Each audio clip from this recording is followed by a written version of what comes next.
Come on, let me refresh Twitch on my other screen.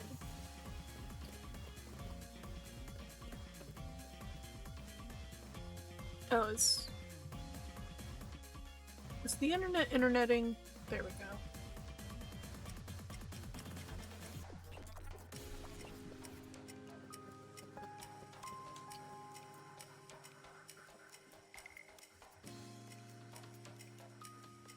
There we go.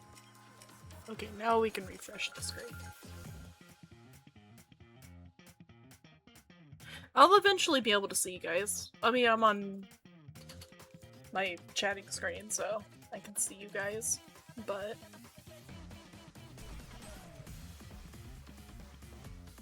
Come in.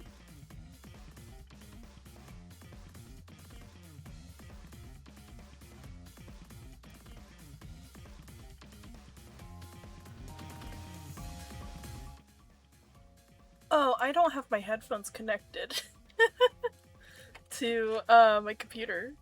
I'm like, why can't I hear anything in my headphones?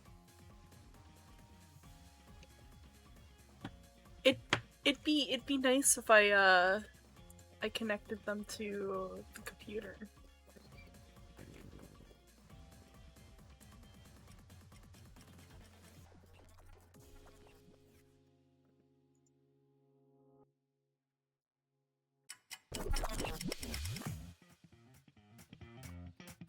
There we go. Alright. So, we're doing shenanigans.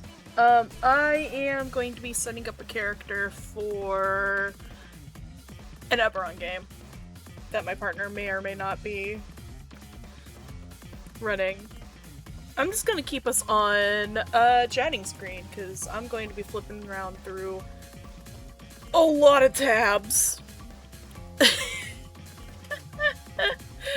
I also still have to get my actual sheet up.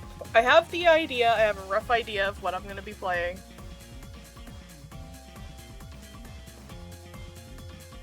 And this can also double as teaching about Spheres of Power, which is a really fun third party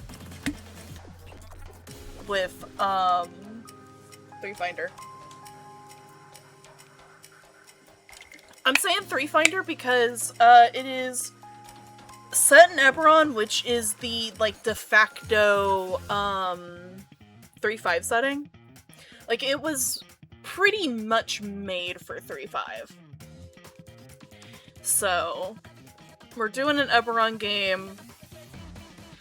I am still playing around with what race I want to be, because I can pretty much be whatever the heck. And the concept still stays. But essentially, the idea, Friend is going to be playing a, succubus with some spell casting and stuff. She's going to be, my maid. So we got a battle maid, and then, I am a noble. The elf hand conundrum returns. Actually, funnily enough, in Ebberon,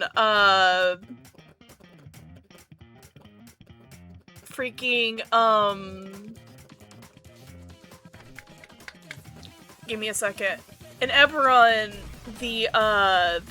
there's a halfling group that actually I think is cannibals, I'm pretty sure. I could be misremembering with, Dark Sun. Which is also a really fun setting, if you like more Conan the Barbarian type stuff. Also, completely done with sketch retexture. I don't know if I've ever actually shown this yet. Let me, zoom out. Thank you for the hey kiddo. I might go over, some of the settings for that's in 3.5 eventually. But yeah, We got Pete's. We got the feets. We got the little paws. They're completely done. The big thick tail. And we do have glowy. Hang on, let me zoom out. I have went through and did all of the glow for sketch. I still need to do, I think, the hair. But hang on, let me do this as a semi show off. Where the heck is my thing for glowy? It's in here. Man, I wish we had ways to turn this on with a toggle. Boop. But we do have glowies.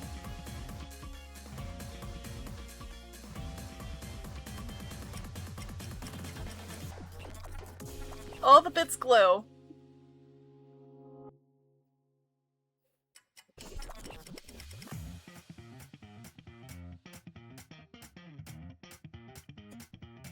But yeah. And yes, even the mouth glows, because technically her insides do glow. Because she has, like, gummy worm stuff going on. But yeah, we're all glowy. And this is native to VTube Studio too, so I'm gonna keep it on the glow. Make sure that I'm not, like, all over the place. Okay, we're good. But yeah, so I'm gonna be working on my character sheet. Gods have mercy upon my soul. Let's see here. I need a new sheet. Google Docs. I do not need to be in that account. I need my main account, thank you. But yeah, so Spheres of Power. Yeah, no, it is going to be, it's gonna be funny because I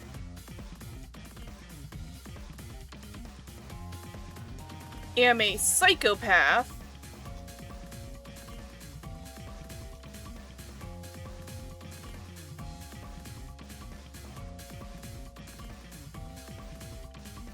And really like, yeah, this is going to be, I don't know what race to make her. I have no idea what race to make her. But yeah, Overcast is the one that's playing the succubus. So essentially, I am playing a magical child vigilante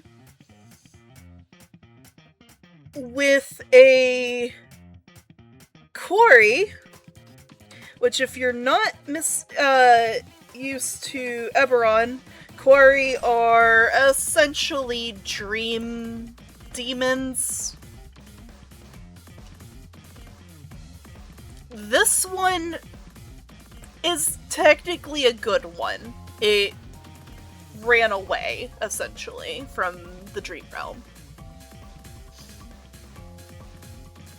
It is themed off of the, Hashlag quarry, but they can shapeshift and stuff, so it looks like a little guy, the Piastra.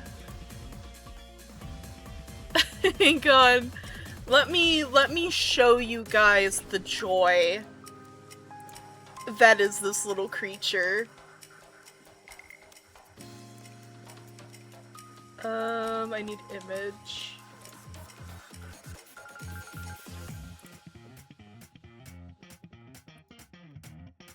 There it is. There he is. These little guys. And And they are little. They're like, I think they're diminutive. Yeah, no, he's just a little guy and I love him. They look like praying mantises and fey dragons had a love child in the best way possible.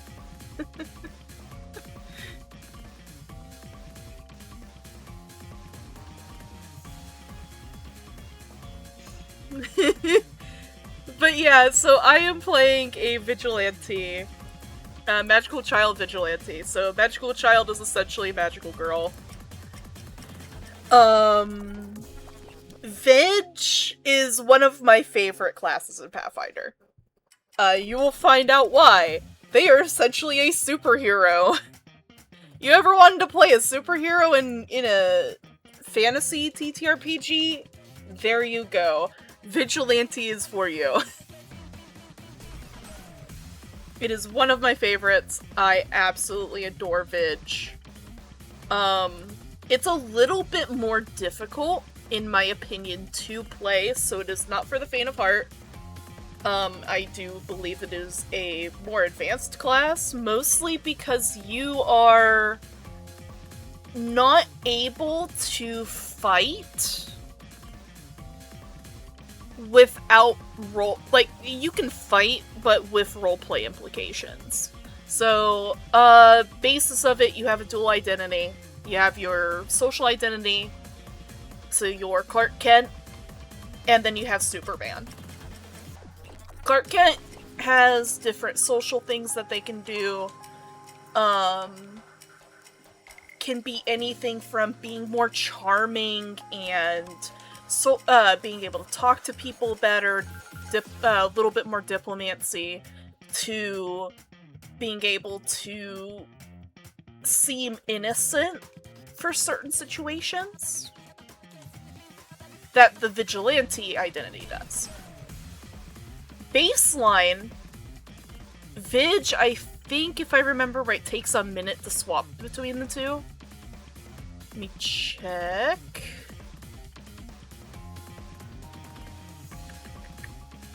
I'm pretty sure. Dual identity. So most of the time, your social identity stuff only works if they don't know your vigilante identity. There is some differences there with Vig, with archetypes. One of them being the masked, performer, which is one of my favorites. I freaking love masked performer. Actually, I think masked performer might actually be a bard. Hang on, let me check.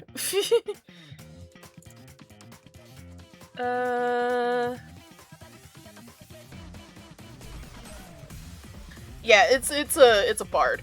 Bard, Pathfinder has a lot of archetypes. If you don't know about archetypes and are more in line with AD&D and those before it, archetypes are essentially kits. Which were, you take some of the abilities of a class and you change them. You swap them out for other stuff. It's really cool. I love it. But I am an archetype user. I freaking love the heck out of archetypes. I have played baseline Vig before, so I know what I'm doing. But I do love my archetypes. The one I'm going to be playing is Magical Child, which essentially gives me summoner casting and a familiar. That's like the basis of it. It trades out, I think, almost all of my vigilante talents. So 4th, 8th, 14th, and 16th. I think... so 4th level, 1...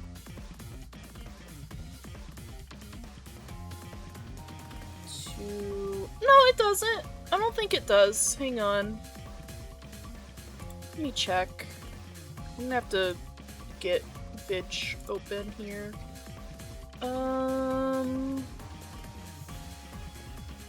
Where is it? Where is Magical Child? There it is. 4th, 8th. Okay, so it's... I get every other, it looks like. So I'm gonna get 1, 2, 3, 4, 5, and 6. Okay, so I'm gonna get, if we go up to level 20, I'm going to get 6 vigilante talents. But I get sphere casting, which I'm going to have to look at the summoner spear caster.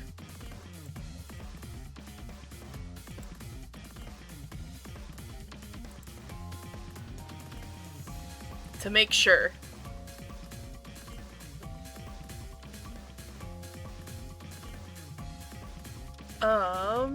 Dear God, this book. Why is this book formatted so weird?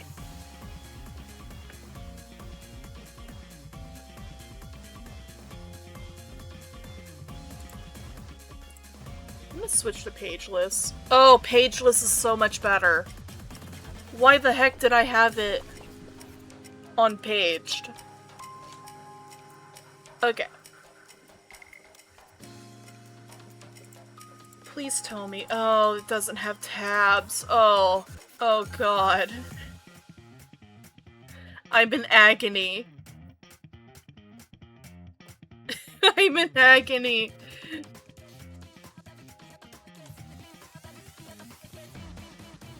So I'm gonna be going for fire, and I'm going to go for healing, I think, is what I was thinking about doing. I was thinking about light. I don't know if I want to do light. So I think we're gonna go with fire.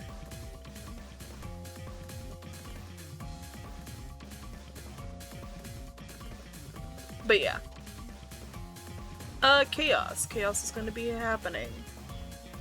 I need to look at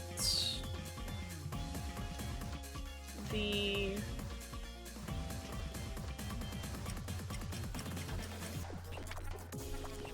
things for summoner, because I am using the summoner class. Well, the summoner spellcasting.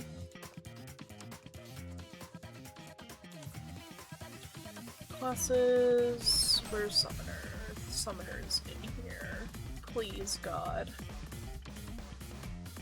There it is. Oh, God. Why is this all messed up? I'm going to assume it's 198. Oh, it doesn't have pages. Oh, no. Oh, it does. Okay.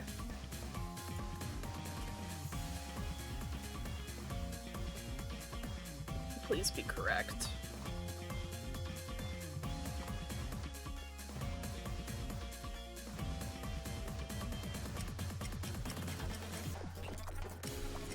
It is not.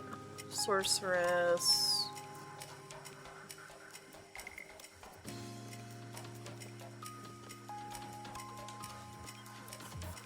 Yeah, no, there's a reason why I'm not running, the background things that you guys can see, and it's because I am constantly scrolling.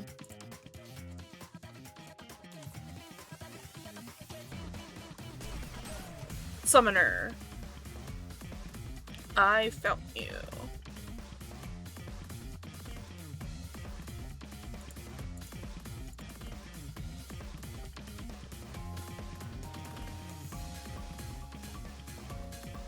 Oh, this is just casting traditions.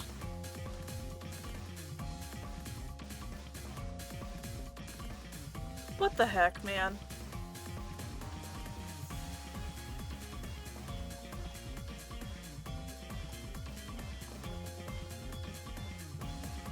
Traditions, classes.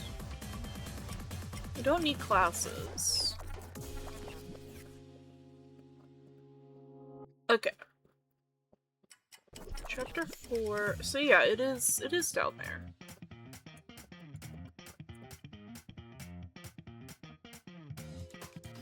somewhere down here. Elementalist. Okay. So it's a little bit further down.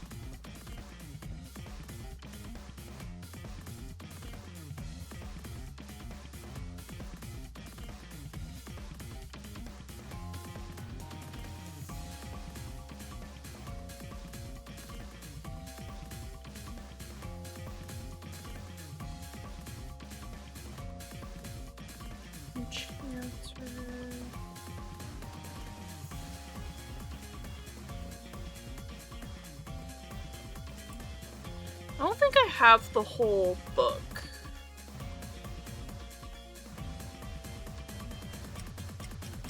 I only have 461 pages. And this is all messed up because of, how it loaded in. Let me re-get it from...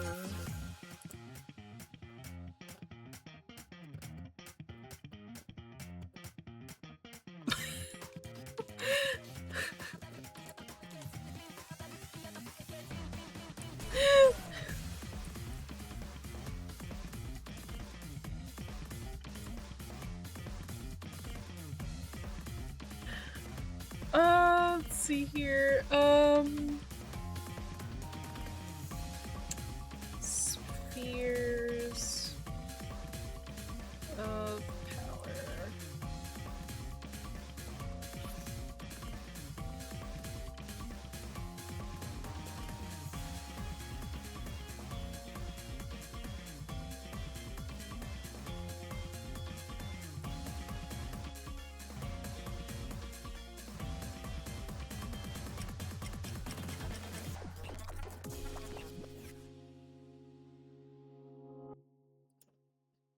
Bounce to it.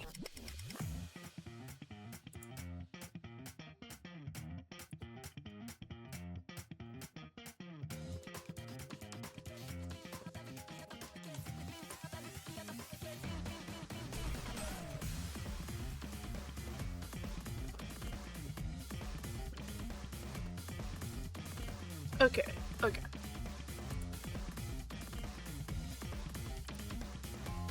So I am in the correct one, I think.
Yeah, it's not one to load.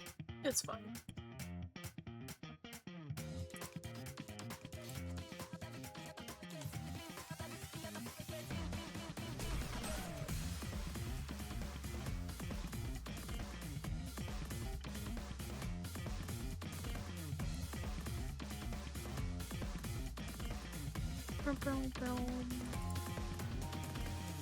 Here we go. But yeah, so the idea... Character concept-wise, I'm going to be using a rapier, and if I can get away with it, buckler. Because I'm going for a little bit more of a red mage feel for the magical girl.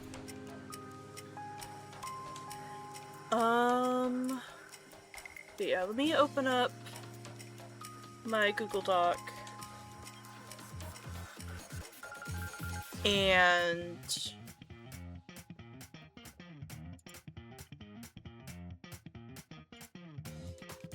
I can work on this. Here's the character template. Let me make a copy. Ebberon.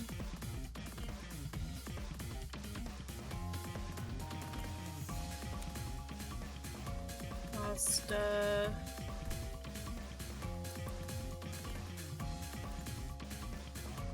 I think that's her name. Is that what I chose for her name? Yeah.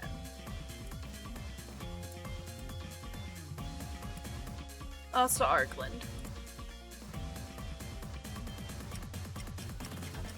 Paste. Race, we're still working on that.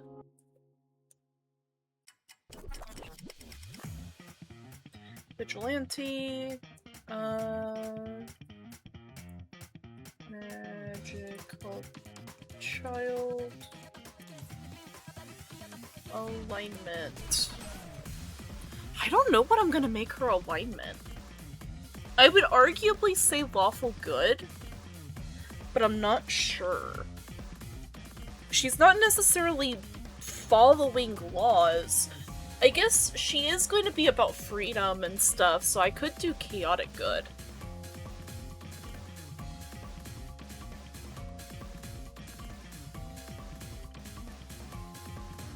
Yeah, we'll do chaotic good.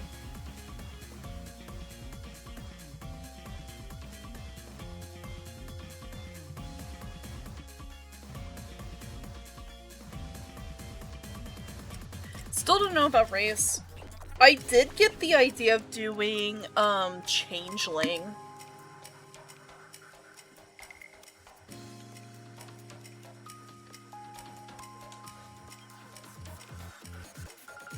No idea what flavor of changeling. If I went with changeling for Pathfinder, I would probably go with,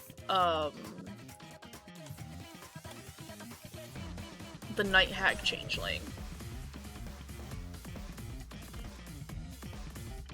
Because, yes, Pathfinder's changelings are very different from, 35 changeling. Not all changelings can shapeshift. They have hag heritage, which is really fun. I wonder what the Night Hag does. I'll have to go through here. Is it Dream Thief? No. Though the Dream Thief hag would make sense. Yeah, the only one that does is the Greenborn, which is the Calomay, changeling, and they I think are... Yeah, they're green hag.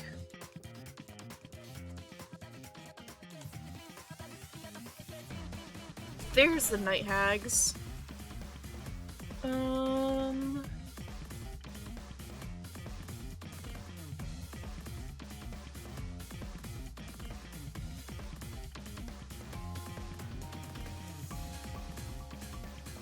Because Night Hags have some interesting connections to the quarry in Ebberon. Although I think the Dream May might be also pretty good, or the Waker May. Thank you for the hydrate! Take a sippy.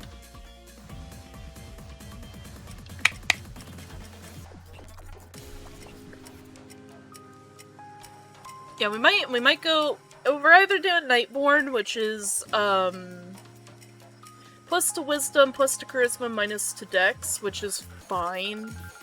This is at 5e, where Dex is everything.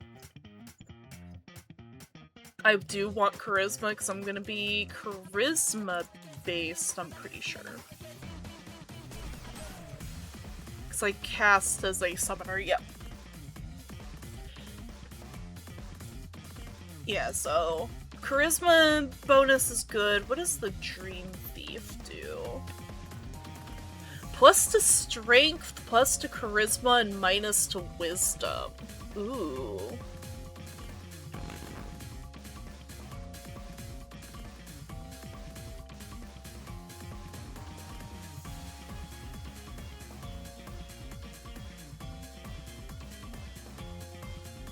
Ooh.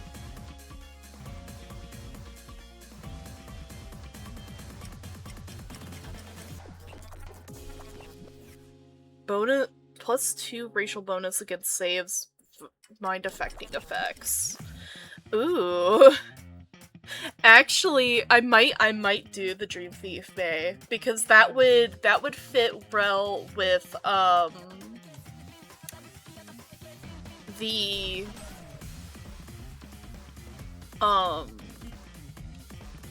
whole thing connection to one of the quarry with her her companion. And hey, Overcast, if you wanted to take the darkness thing, you could, because they have dark vision.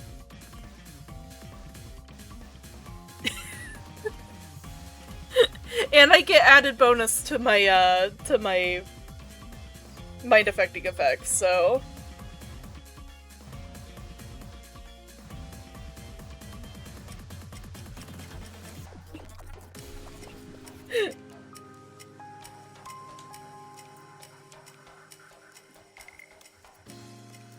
and I have claws, which is a good backup if I get disarmed.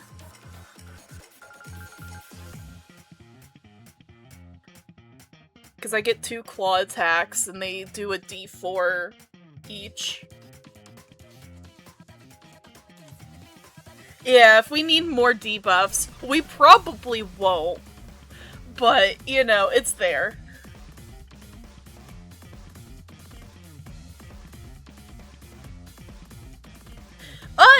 I am probably gonna shoot for King's Fall. But if we end up wanting to do Garden Salvation, I'm also chill with that, because I do want the full garden set for my Warlock, because it's funny. Either Warlock or Daddy Titan, we'll see.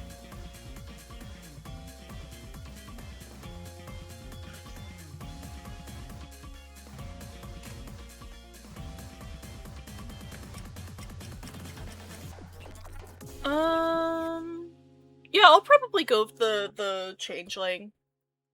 I'm gonna ask partner how they feel about the Dream May.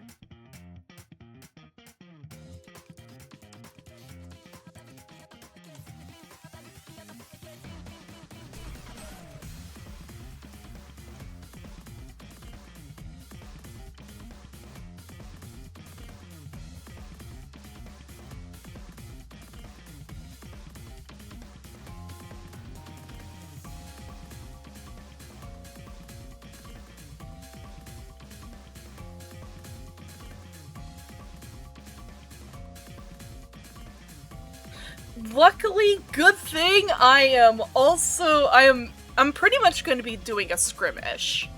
So I'm going to be doing a lot of skirmishing, so go in, poke them a few times, or claw them a few times, because my claw attack is pretty freaking good. That's 2d4 if I do a full attack. And then move out.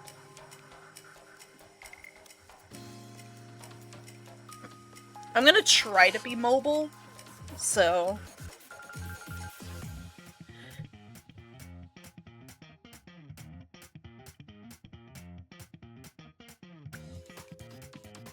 yeah, I saw that.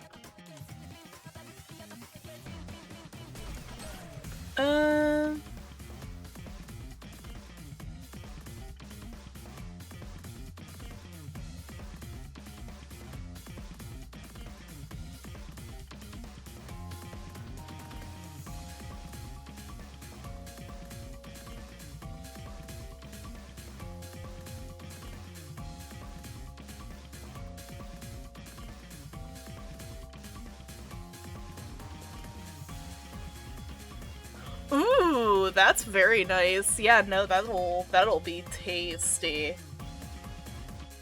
I'm gonna be doing fire and healing, so I'll be able to help you out a little bit.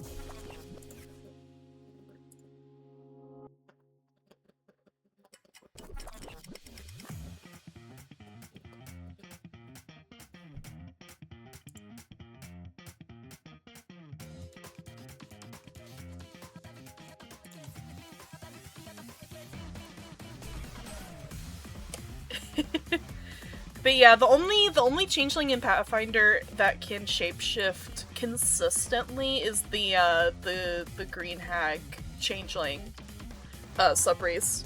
It's very interesting.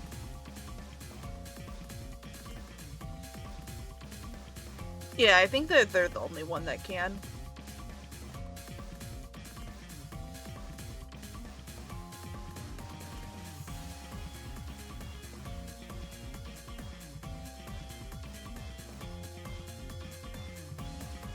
I'm looking, make sure that I'm not, like, crazy.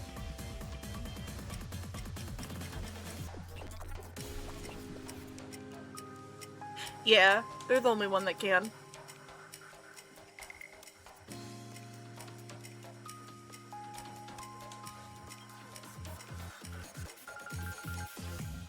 Nah, I'm not dual streaming. My internet cannot handle it right now. Sadly.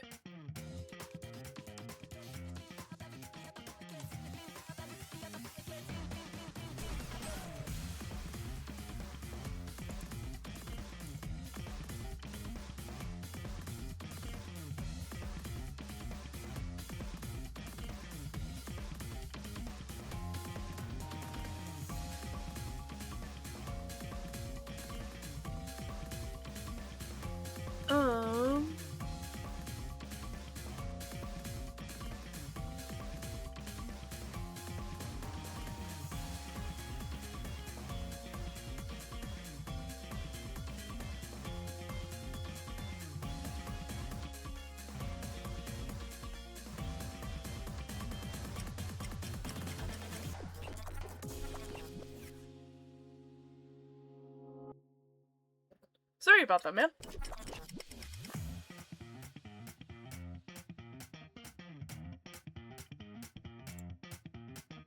Yeah, I don't know why, stuff is weird. But yeah, while that's doing its thing, I'm going to...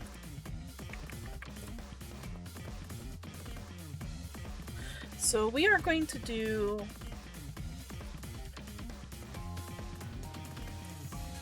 Dream May...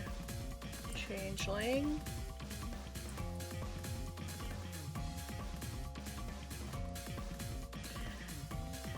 Oh, I don't remember what our... What's...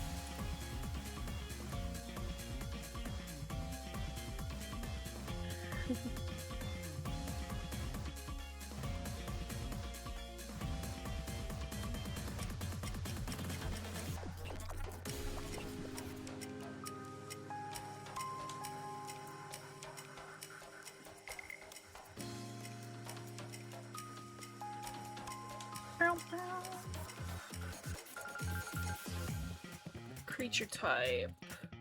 What is the creature type for this? Another humanoid. Humanoids with the changeling subtype.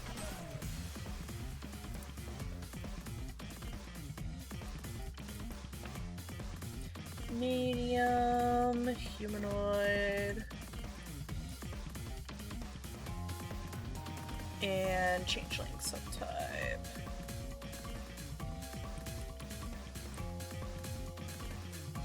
There we go. Age.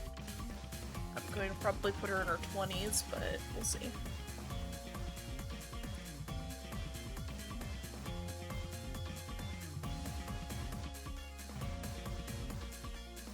Ba, ba, ba, ba, ba.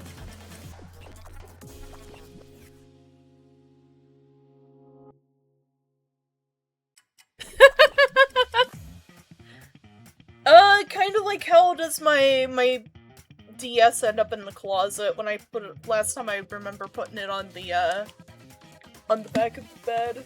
Because we have like a, shelf on our, bed frame. The headboard, there we go. The headboard. Where you can like charge your phone and stuff. And I put my DS up there. DSi! Well, I have both a DSi and a 2DS, but I do like using my DSi for, playing like Pokemon and stuff. That sucker will hold a charge for a month. If you're just leaving, not a month, years. Last time I opened that thing up, I was like, oh, I'm gonna play some, now, if I can find my charger, that'd be great.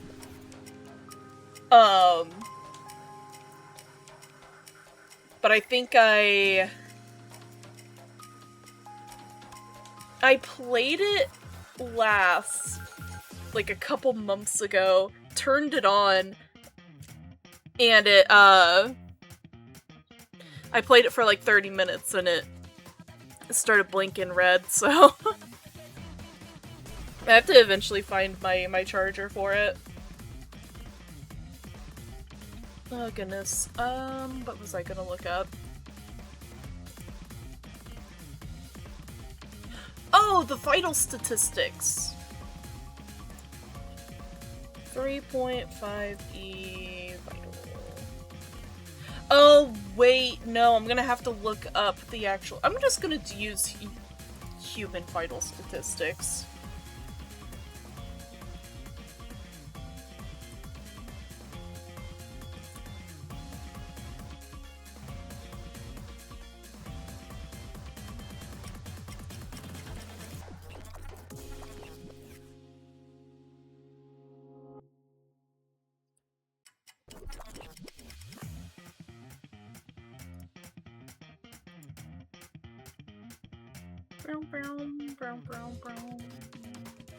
Vitals. Oh, Pathfinder vital statistics. Wonderful. Changelings. Aging.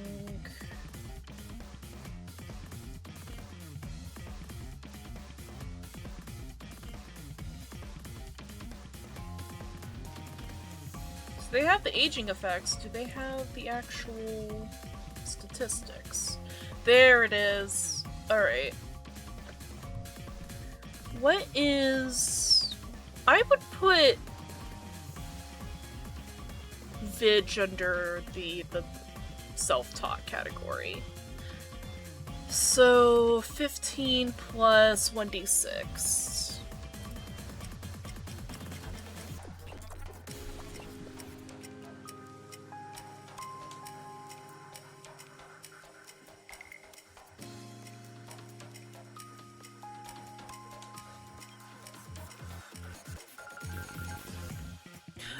Oh, that's actually what I watch chat on, is a- oh, not a Kindle, I use a Microsoft Surface. An old one. This thing is... It came out in 2014, so it is old, it needs... I desperately need a, an update for it. I use it mostly for art, and it can barely handle doing my art program. She is well loved and in need of a retirement. Okay, so... funny bit.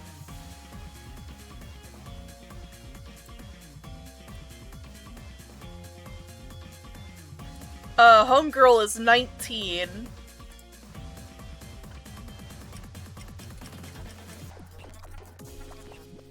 See, what's her death by old age? Oh wait, we have to do height and weight. So base height is 5'2". Now we get to roll 2d4? Yes. 2d4, so she is 5'7".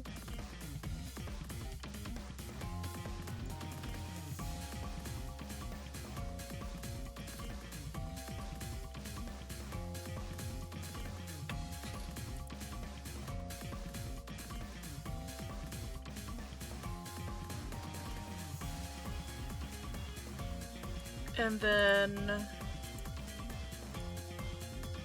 her weight is 2d4 times 5.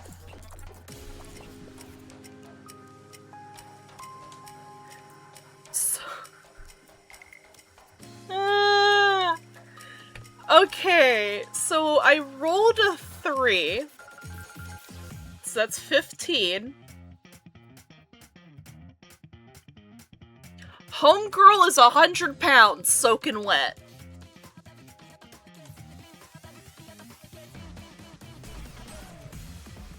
This is my best friend. Growing up.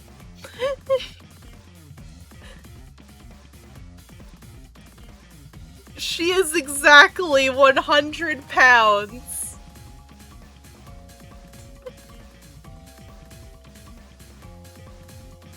And she's 5'7". I don't think that's healthy. Hang on.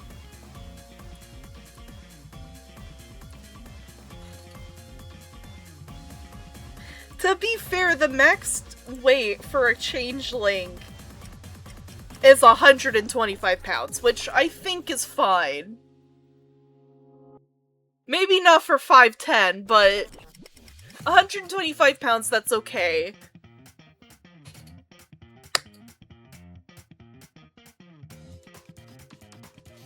But holy heck. Homegirl weighs 100 pounds soaking wet.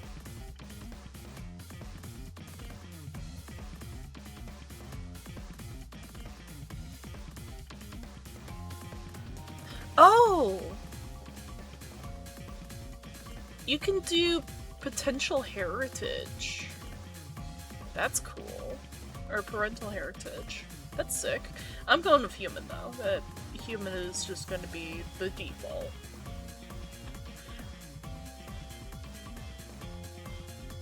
Yeah, exactly. No, you can just pick her up and throw her.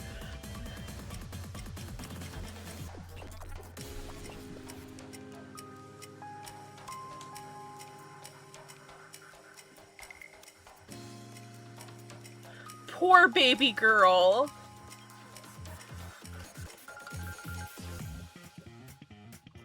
And unironically, her race, her backstory is that she was raised to be more manly in her household because she's trained to be a knight. So this is the most feminine boy I have ever seen.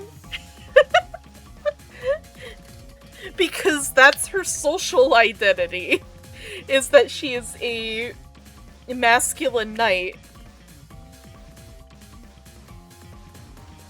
And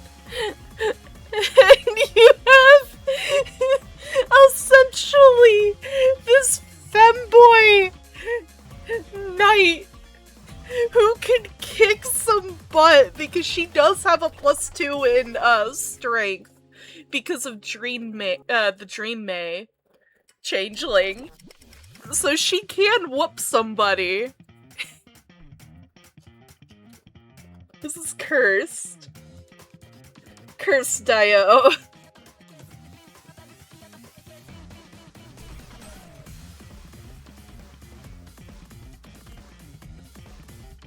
But glorious.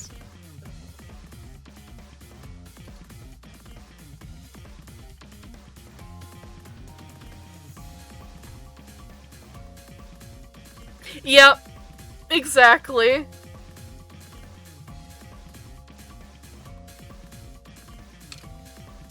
So we got essentially a red mage. Because that's what I'm flavoring this as, is she's pretty much like a red mage. And her maid, and then the freaking eldritch creature that is her freaking quarry that's shoved down into the body of a essentially a weird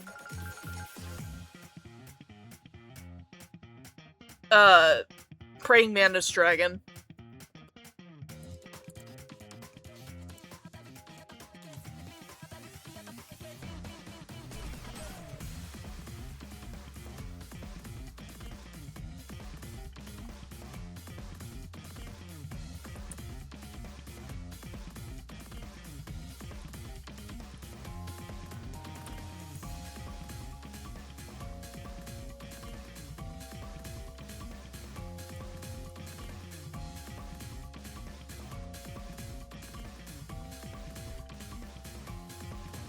But yeah, no, her familiar is a little scrungly guy, and I love him.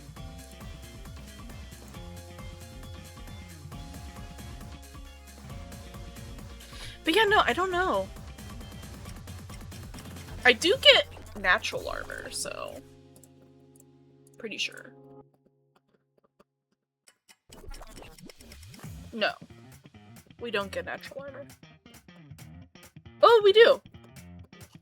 Do I? Hang on. Dreamborn... Yeah! I get natural armor. +1 natural armor bonus. That's nice. That'll be useful.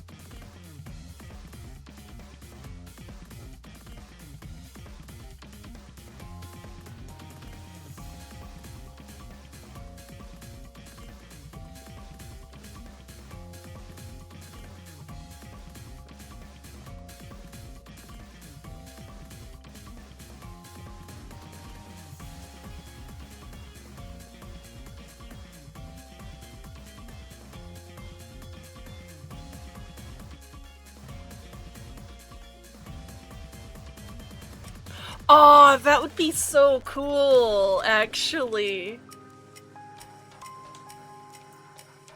Yeah, no, any flip has cursed me. I am in the forever loading zone of, Spheres of Power.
So, let me see here. Reflex. Let me check. Where is... There's bitch. So we're level 3. So, reflex is +3.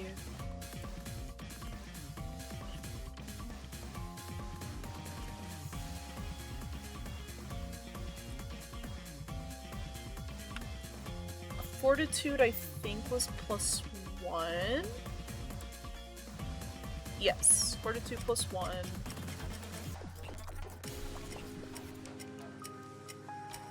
+1. And then Willpower is also +3.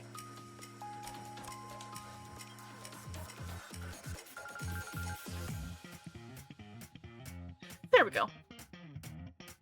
So I don't know what my stats are yet. My combat was my BAB. +2.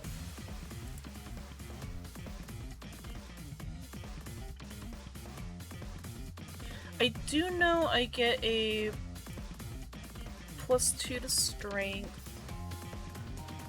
And I think a +2 to charisma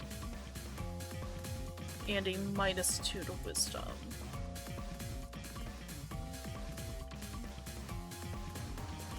Check. Yes. But yeah, no, 2 tower shields and like be it as your wings would be really cool. Especially since I'm going the more dodging in and out of combat.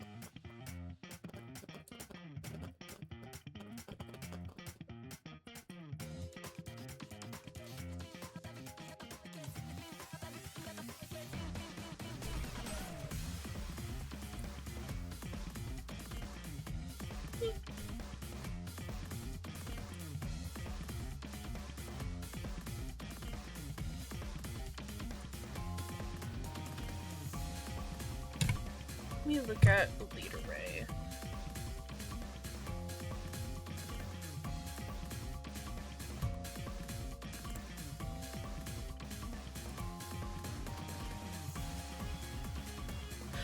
Yeah, no, that makes sense. You'd probably need some, like, other stuff for it.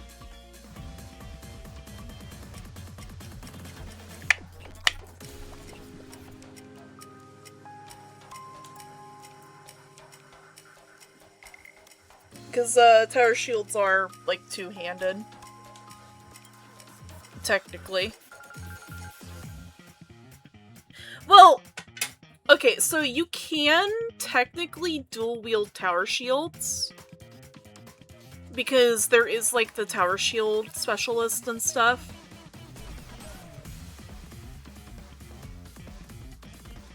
You're not using, like, 2 hands to two-hand the tower shield. Yeah, no, freaking... I have freaking PTSD, jokingly, about tower shields from the Kingmaker CRPG.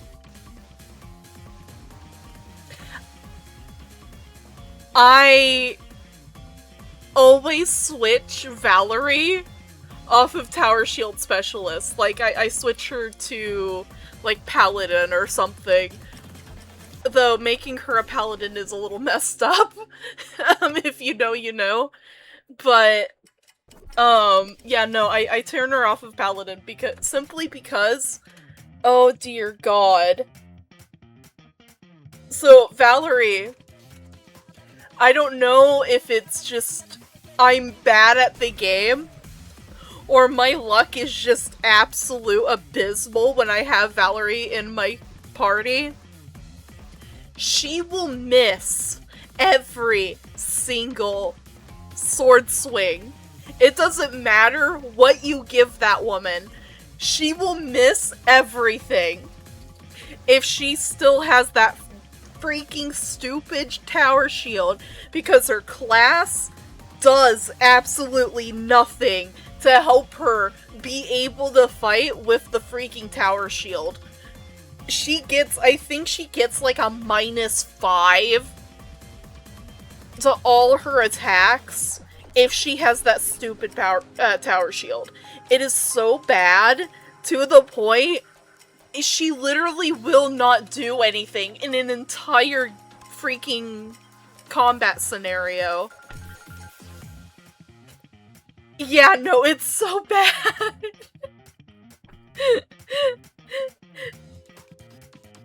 So I will literally switch her to anything else but fighter. Which is sad, because I do understand, in a roleplay sense, why she is a fighter, and why she is a tower shield specialist in particular. But,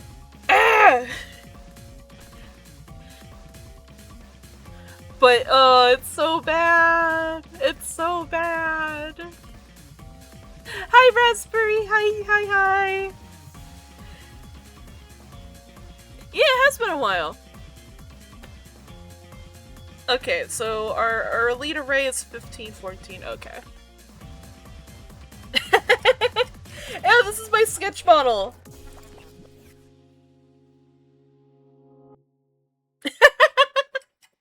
Yeah, no, so I use two different, styles. So we have sketch and we have, Momo.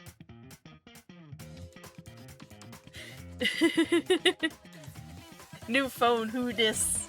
Yeah, no, I did a retexture of the Midnight model and, used it for sketch. She's my, cyberpunk media past life. I do still have Momo model, hang on. Let me zoom out, because this is the full model for sketch.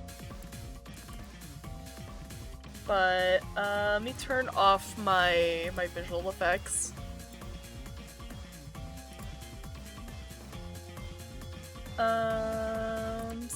Get Momo out. Which I did finish the Momo retexture, so...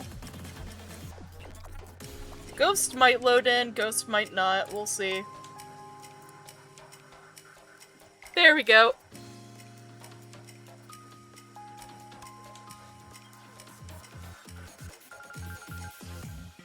But yeah! Still holding the, controller. There we go.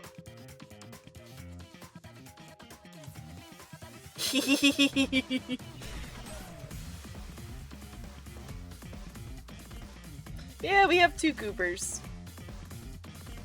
I was just running sketch today because some of the stuff that we've been talking about with new character. Get them peepers, yes. But yeah, we run in sketch.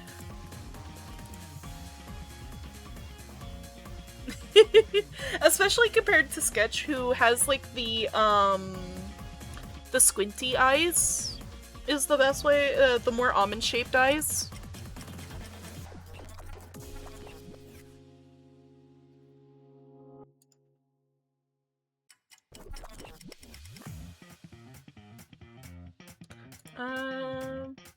Fun fact, Sketch has more of how my eyes are IRL.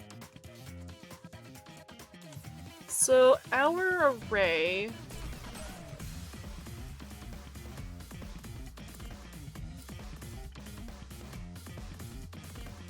is this. Paste without formatting. Yeah. I think it kind of adds more to the, like, alien-ish vibes that Sketch has.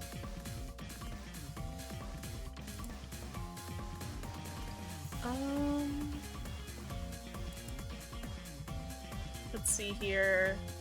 So, my charisma I want decently high.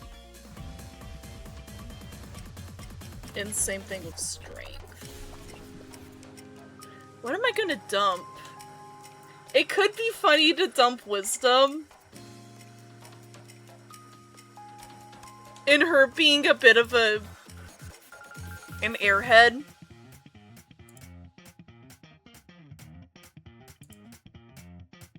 And a little bit of, dumb of ass.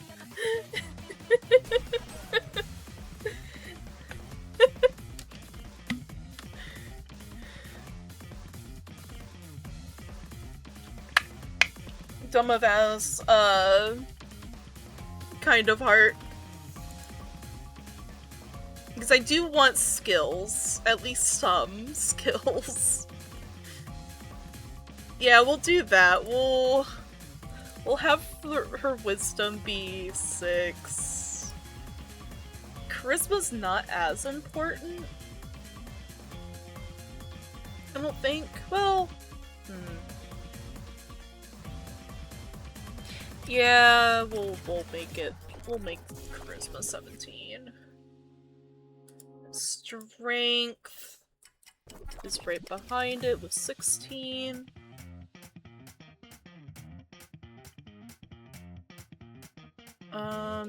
Dex will make 13. Because I am going to be wearing light armor. Con, we'll do 10. Intelligence 12, because I do want at least some skills. Yeah, wisdom does have a minus with this race. Strength has a +2, charisma has a +2, and wisdom has a -1.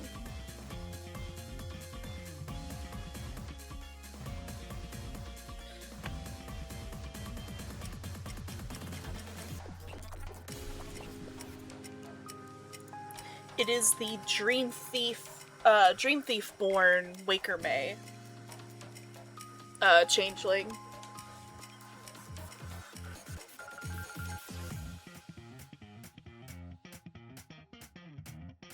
To be fair, I do have a +2 to saving throws against mind-affecting effects, which will essentially cancel out to, I think, a minus... it'd cancel out, I think, because of my will saves being high. Because I have 2 good saves. I have reflex and will being good.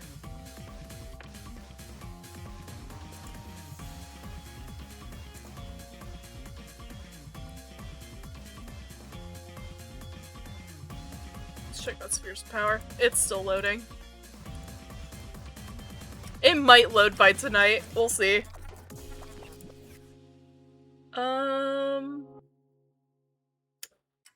I don't really know if I have a god.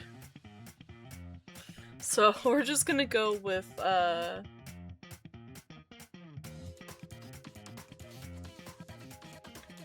gender femme.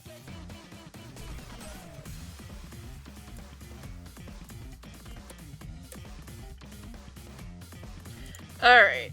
Now that we have a rough guesstimate of our stuff, let's do our HP. Which gods have mercy upon my soul. Because I have 3d8. Well, technically 2d8 because we maximize the first.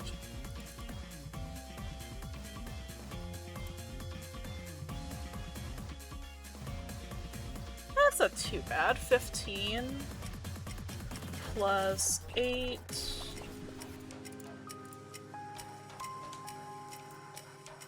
So that's 23 HP. That's not terrible.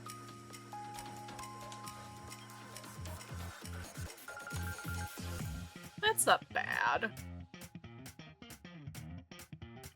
She says gaslighting herself into it being good.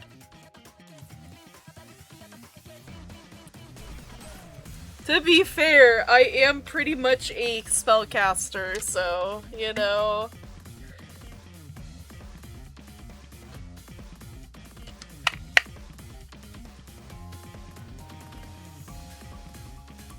BC, I'm gonna have to get armor for that. Initiative, that is a +2. Or no, +1. Because it's a 13. For the initiative,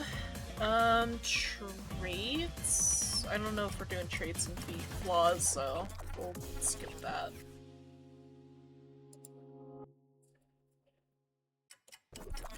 Feats. We get 1. No. Yeah, 1, unless I pick up a flaw, which I might look at the flaws. We'll see.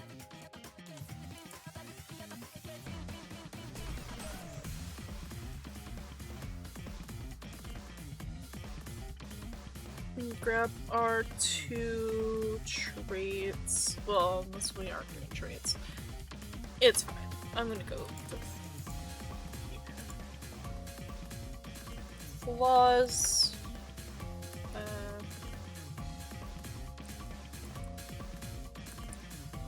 3.5e.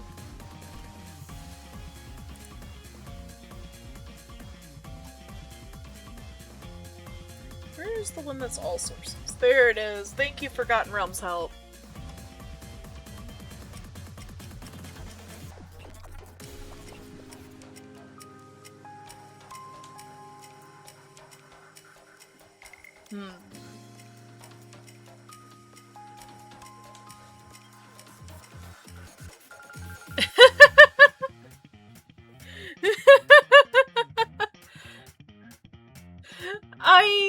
I love the chivalrous courtesy.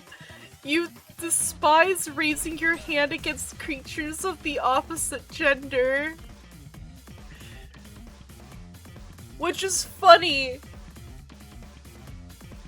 Because homie is... Which one would it be? She was raised to be a man.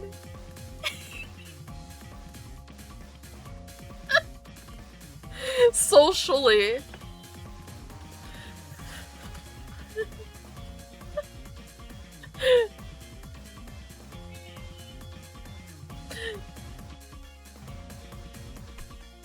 So would she... would she not attack women, or would she attack men?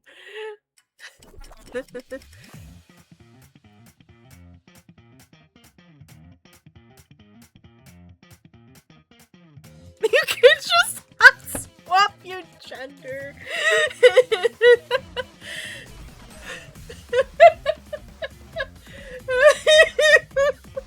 The power move having to do my freaking magical girl transformation to beat a gal.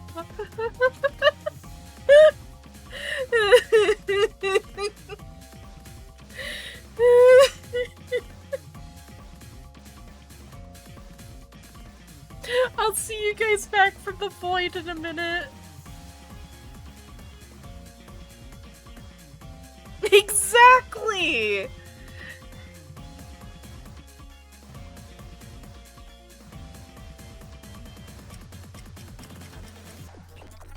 Let's see here. I kinda like Fool.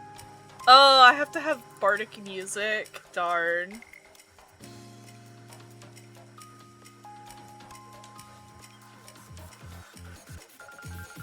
What is free-spirited?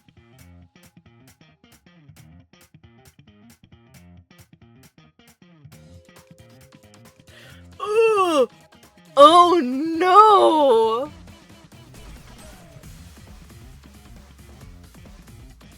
Free spirit is awful!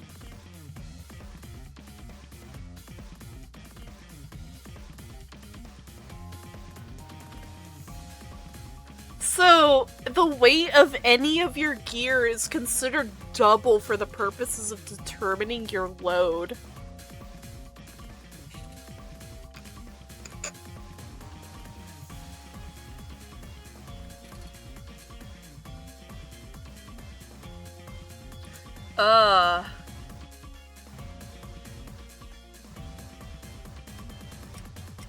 I mean, lightweight would be funny.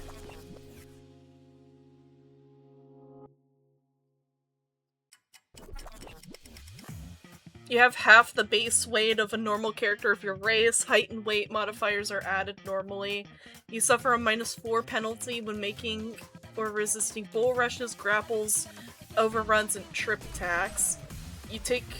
You gain no attack bonus when you charge, and you do suffer the -2 armor class penalty and take double damage from weapons set against charges you make. So I couldn't charge, but it's really funny. It's really funny.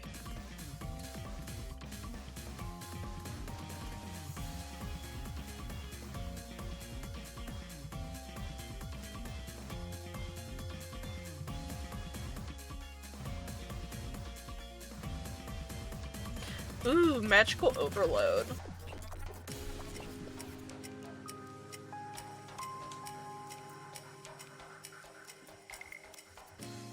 What does this do?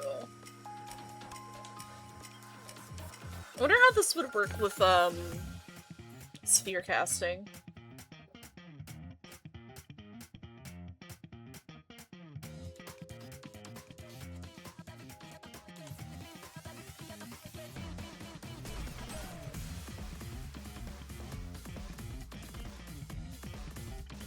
That's an interesting one.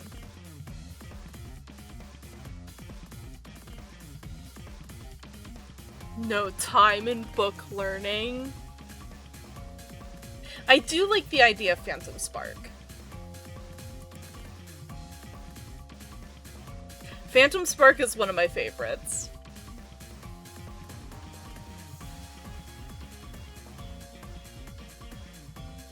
It makes it so you lose out. You take a -4 penalty on all hides and spot checks.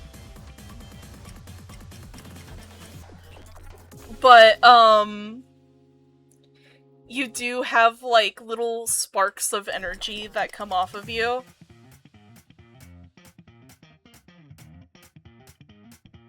All the time.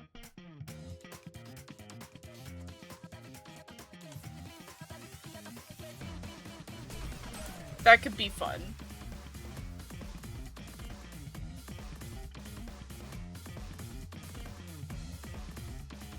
Short attention span?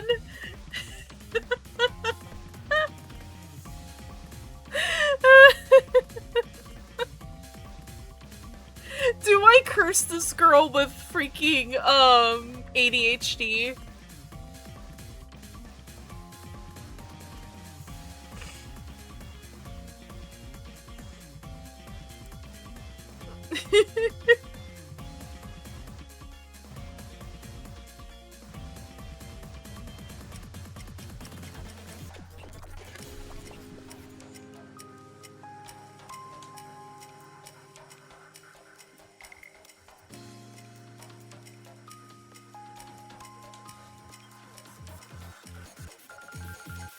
Yeah, do I give this gal freaking ADHD? That would be funny. Weak will, unreactive. What about short-tempered?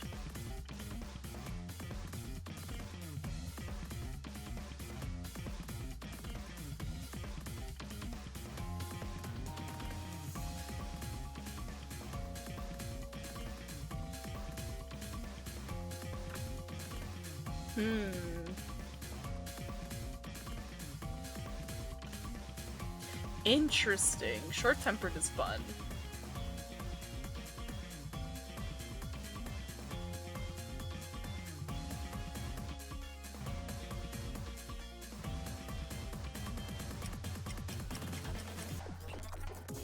Ooh, metal intolerance would be fun.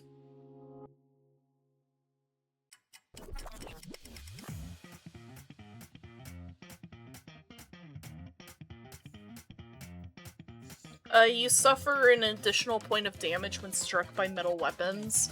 Natural attacks of inevitables, iron golems, and other creatures composed of metal also deal this additional damage.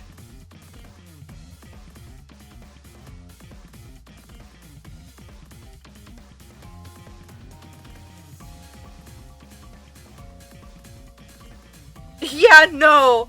Yeah, tiny twink knight with ADHD and a gremlin dragon flitting around them is going to be a match made in hell. Indeed. There is, like, stuff like Magical Fascination, where it literally, you take a -2 penalty on attack rolls and skill checks when in sight of a visible magical effect with a duration greater than instantaneous.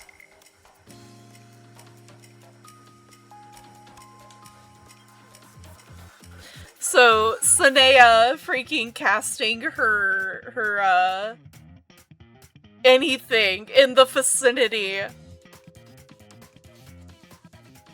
And freaking, Asta just like, ooh, that is a really cool spell, essentially, and can't concentrate on what they're doing.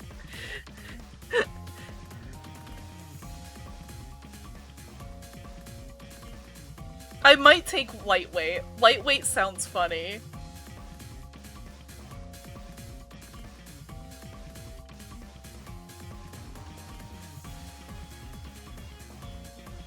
hot-blooded? Oh. No, hot-blooded wouldn't work. But haunted.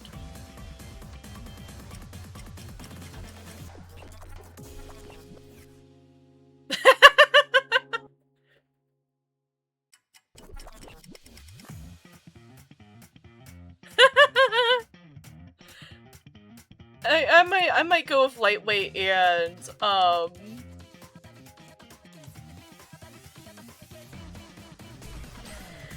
the the Phantom Spark.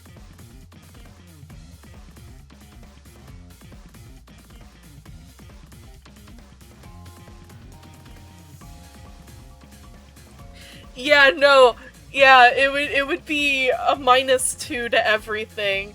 I think I'm gonna go with Phantom Spark, which is really funny. And lightweight. Lightweight just makes it so I can't charge. And I suffer a -4 to resisting bull rushes and stuff. So essentially a -4 to my my combat maneuvers. To resist them.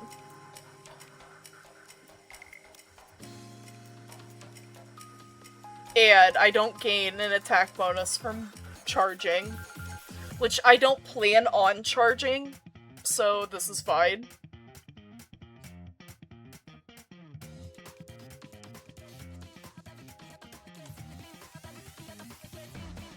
Although I could take Haunted.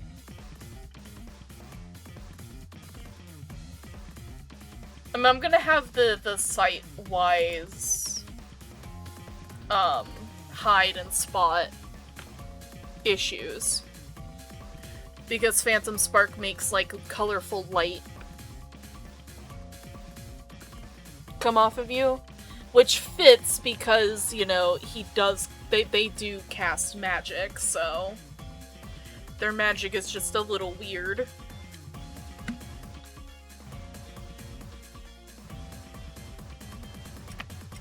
And they have, like, a charismatic vibe to them, so... And Phantom Sparks happens to be one of my favorite, silly bits. So it will mess with any sneaking around if I'm not knocked out for it. But that's a possibility.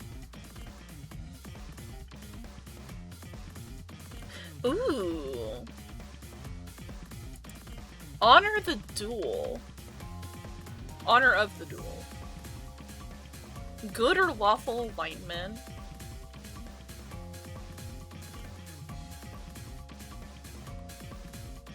I must make a will save DC 10 plus level to attack a creature in a square threatened by one of its other foes. A successful save allows you to attack such a creature, albeit with a mind. Ooh! Okay! That's cool! It would actually work really well with the fact that that she has a, night training. So essentially, if, I go to fight someone and they are threatening Sanea, I have to make a will save to attack them because of habit of one-on-one duels are more,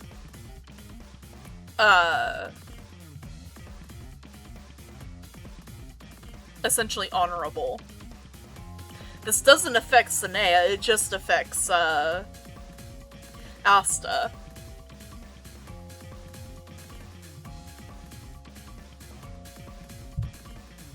That would actually be kind of fun. I'm gonna send this over to partner real quick.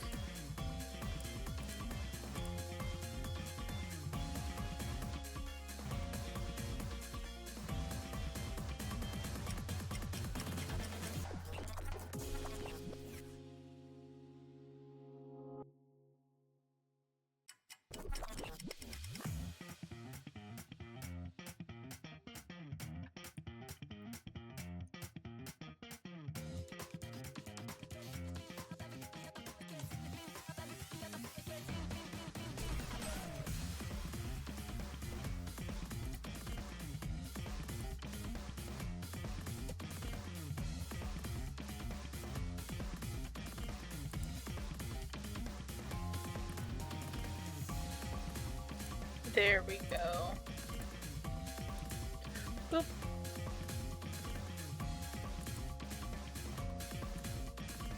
Yeah, I might take this.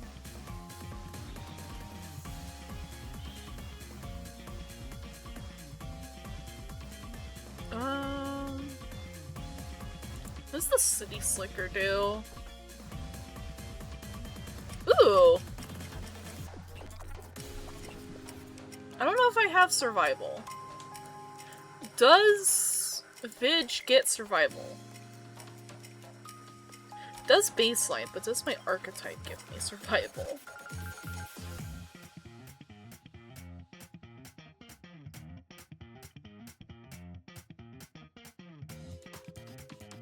I don't get survival.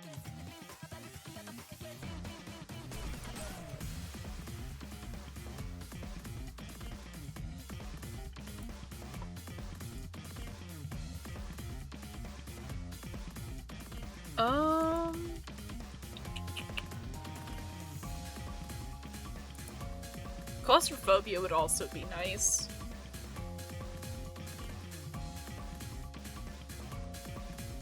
Ooh, no. Claustrophobia makes you shaken while in any space where you are within 10 feet of a wall or solid surface on 2 or more sides. Or the ceiling is less than 10 feet above your head.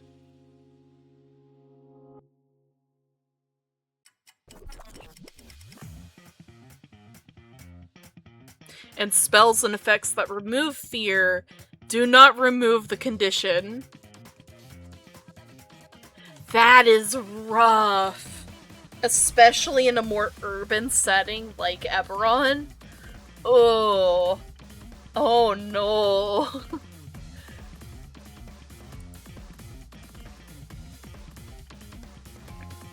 Where there's gonna be like a lot of like alleyways and stuff like that. Oh god. That would be awful.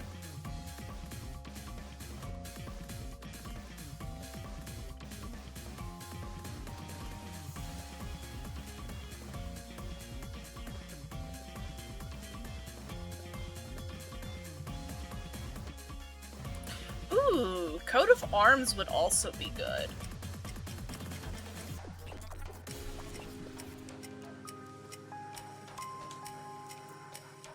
Trained to only kill other armed warriors, you hesitate when attacking unarmed opponents. You suffer a -4 penalty on attack rolls made against an enemy not armed with a melee weapon. If the enemy uses a natural attack against you, you may then attack it without penalty. That works with their thing too. Their training.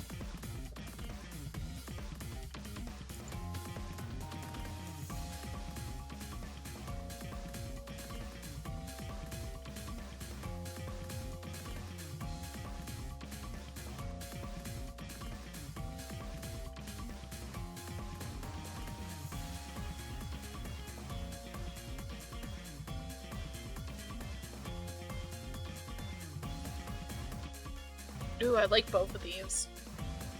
I feel like I would have to pick one or the other.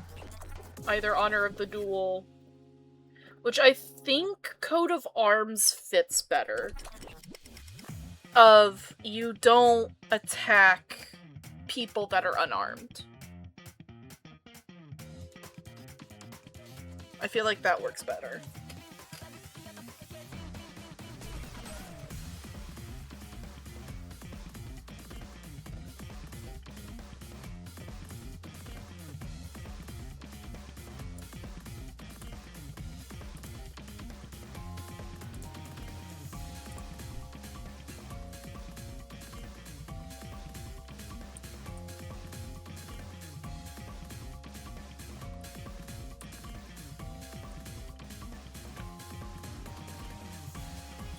I'm gonna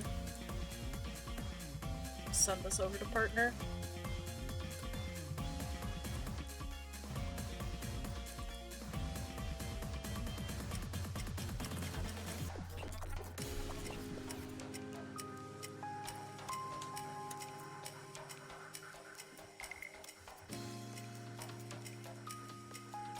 with a weapon attack.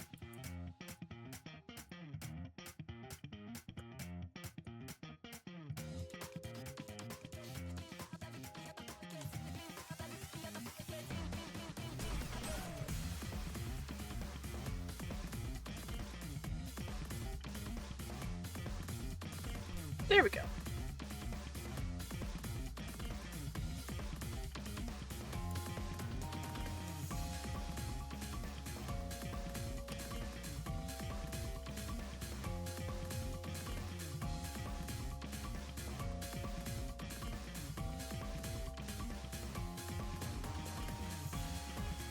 But yeah, no, I really like Coat of Arms. I might take this.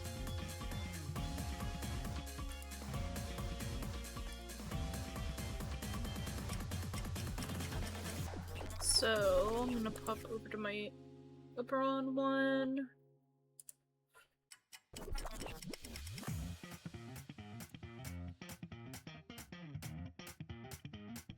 There we go. And Coat of Arms.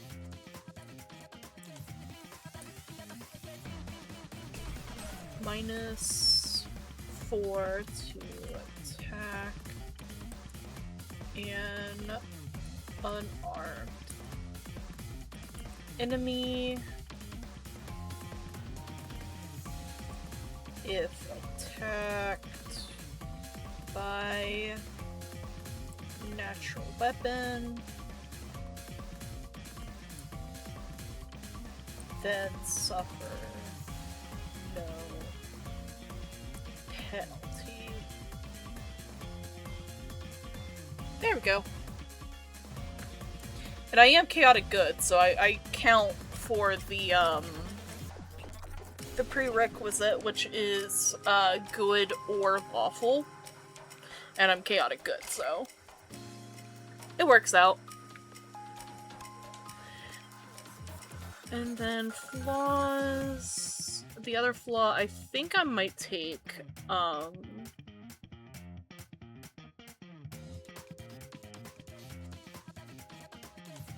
I might take lightweight.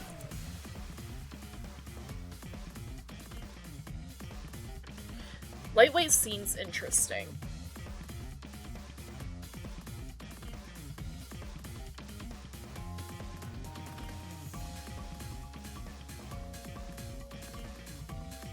And would make sense. Because lightweight is Constitution of 13 or lower, can't be obese, that's normal. You have your base weight of a normal character of your race. Height and weight modifiers are added normal. You suffer a -4 penalty when making or resisting bull rushes, grapples, overruns, or trip attacks. You gain no attack bonus when you charge. Although, that's the only bit, is like doing trip attacks and stuff. I don't care about the other ones, but the trip is pretty good for someone that's doing skirmishing.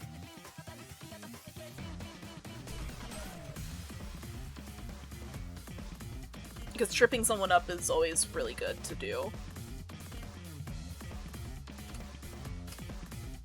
To make them prone.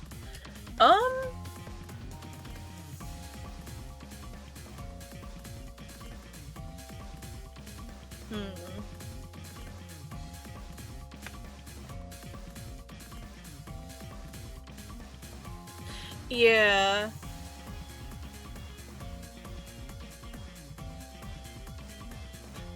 I still love the short attention span. You suffer a -2 penalty on all skill checks made to retry an action that you previously failed. This penalty is cumulative, increasing by -2 for every failed attempt. In addition, you may not take 20 on any skill check.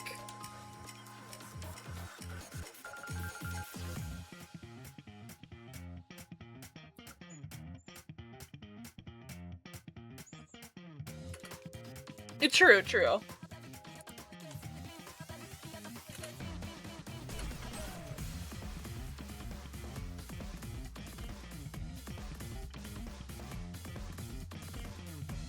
You know what? This would be funny. Do short attention span.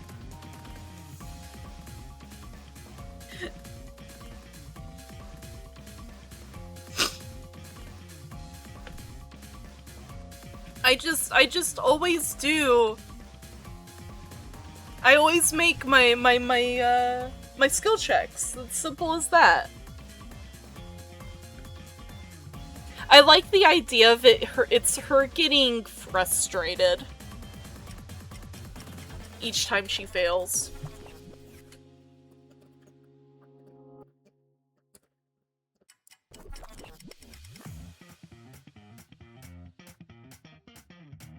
Yeah, I'm doing that. I'm gonna do that.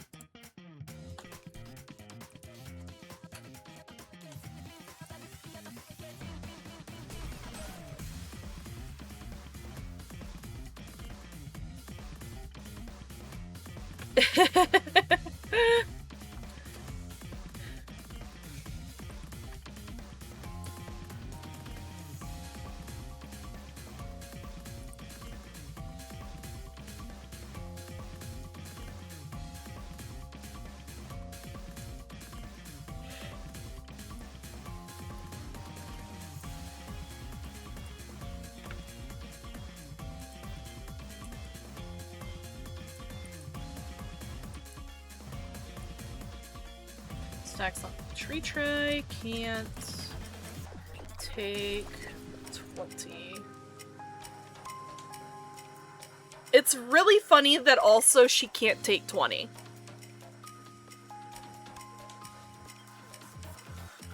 I have to roll.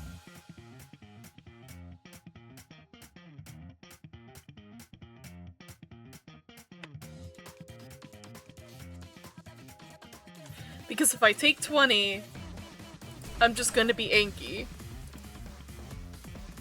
And upset. And I love that. I love that for the girl.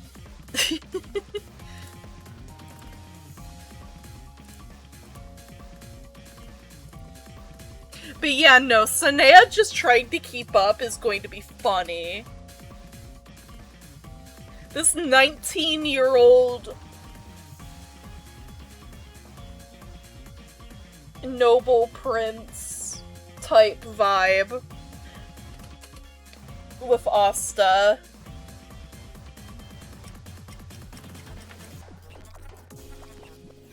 In steampunk Victorian England, essentially. With Ebberon.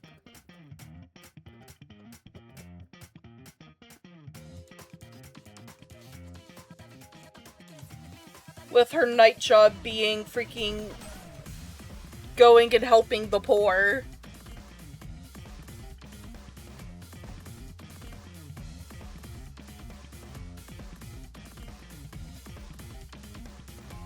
Yes! Yes! No! That's why she needed a maid! Was because anytime she fails at something, she's like, yep, nope, not again. Obsessed with perfection.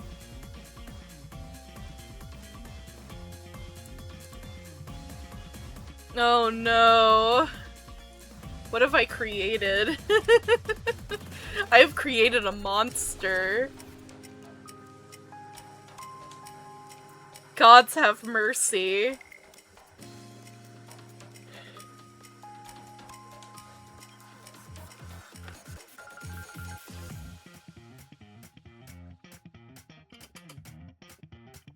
Let's see here. I have claws. I'm just gonna copy and paste what I have here.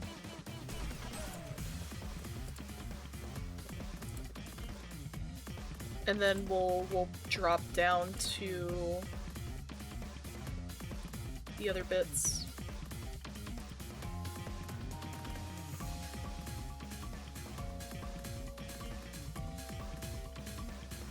Doot doot doot doot doot. Why did class features go out? What the heck? There it goes.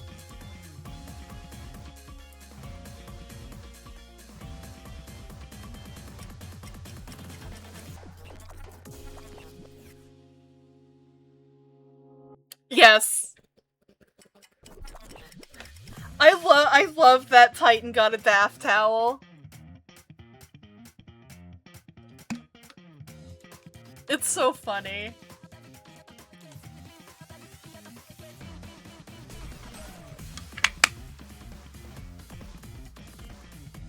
Let's see here. But I do have dark vision, so if you do choose to choose any of the darkness stuff, I will be fine. Also, Overcast. Spheres of Power still loading.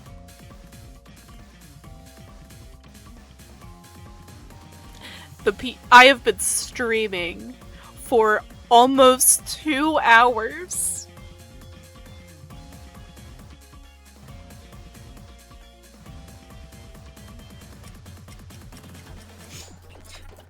And Spheres of Power is still freaking loading.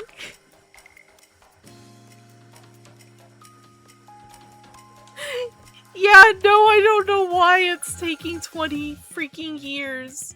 It's on anything. It's not- I'm just gonna close that tab.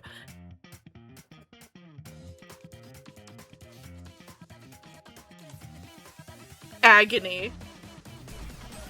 Absolute agony.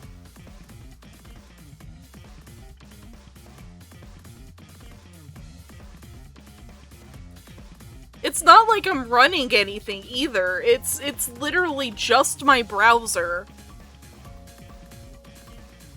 Discord. OBS and VTube Studio. That's it. It doesn't like me, I guess.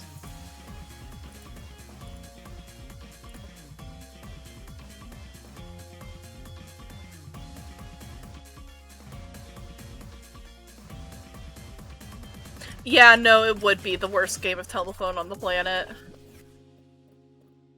Alright. Hag racial trait is what I need. Copy. And we're just gonna paste it on the thing.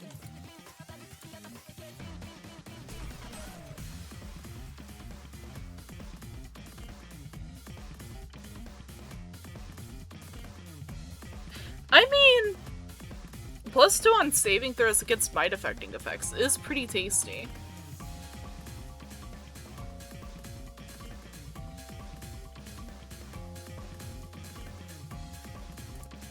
Alright, now for class features. Now to figure out, what all's different between the two. Archetypes, where it is. Magical Child, there it is. Oh yeah, I get 2 less, skill ranks too.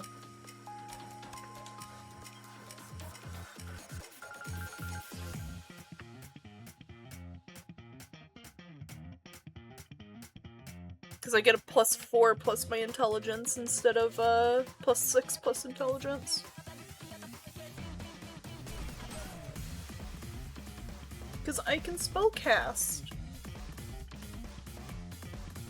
I do get Knowledge Arcana, Planes, and Spellcraft, so for skills.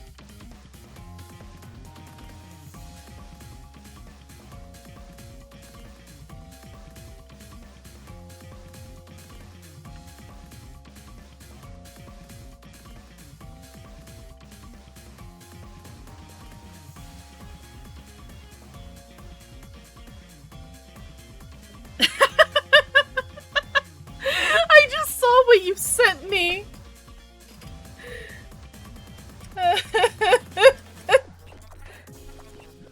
I do like to think that before Sanea started working as her maid, Homegirl ate so badly. Unless the servants gave her different food. What do they even eat in Ebberon? What is the culture? I know it's like Victorian England, presumably, but...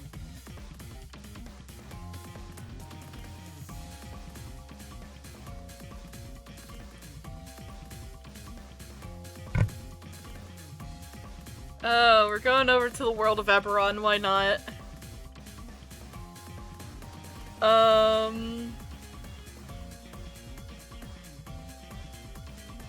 That's another bit.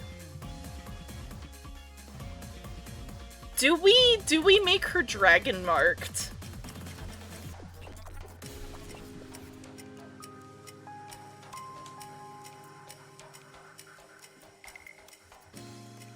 Yeah! Rest well.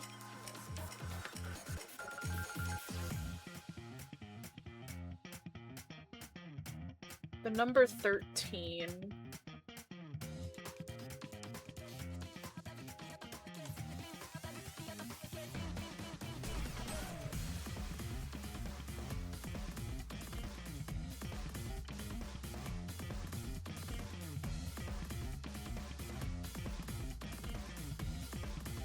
Ah.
Trying to look for some quarry stuff, but I also want to look into culture, because I want to see what they normally like eat and stuff. That would be absolutely freaking wonderful. But it's only giving me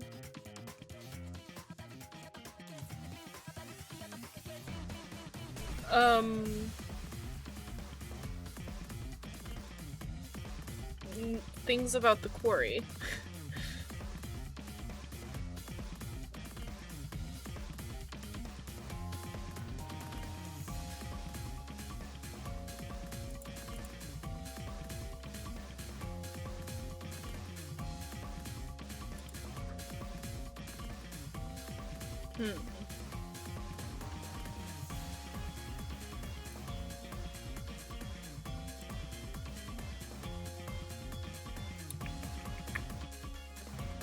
I guess we'll hit here. I don't know where we would be at.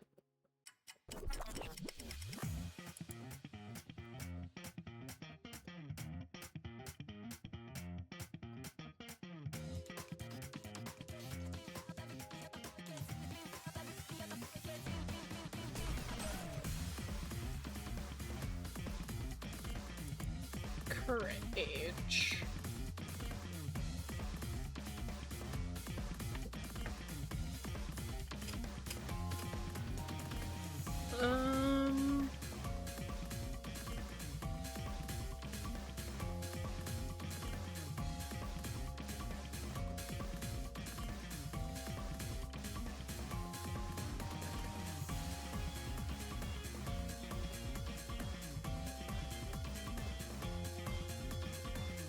That is so cool. Wait.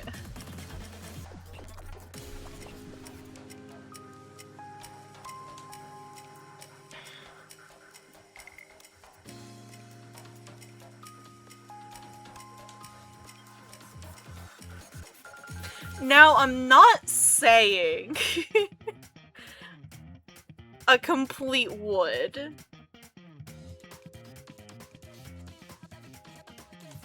But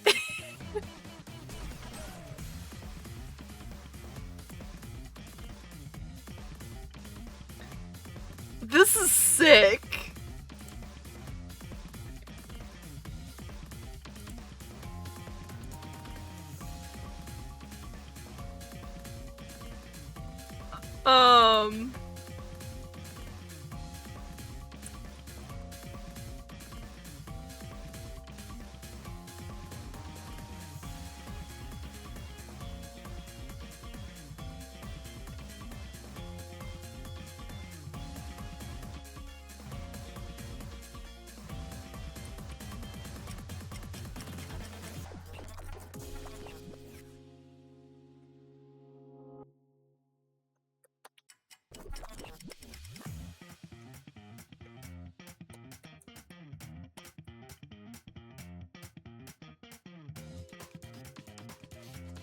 Yeah.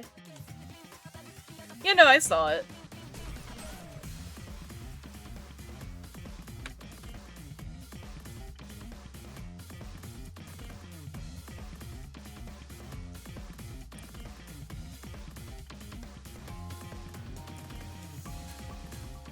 Let's see here. We're gonna save this picture. Open a new tab. Save image.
This is such basement D&D.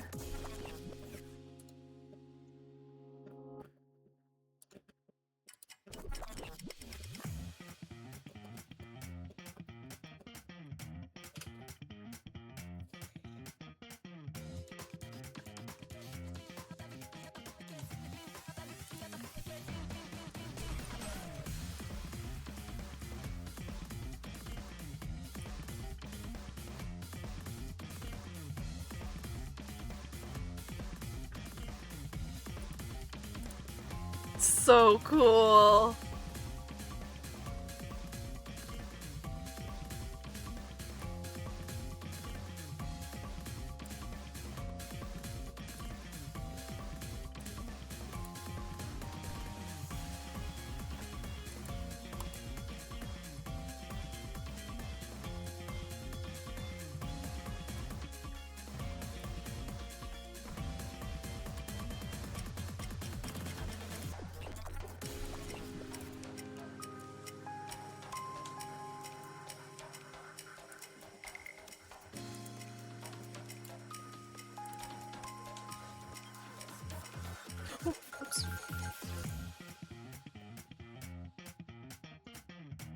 Whoopsies.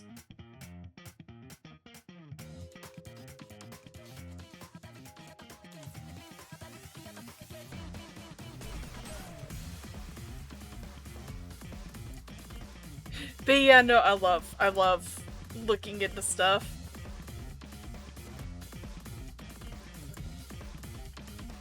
I love cultural things in settings. It's one of my favorite things to study.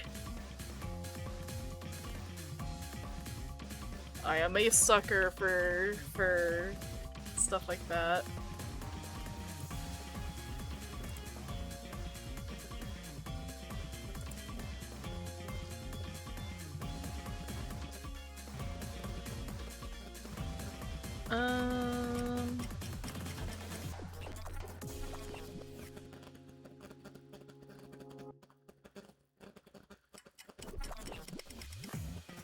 Tribunal.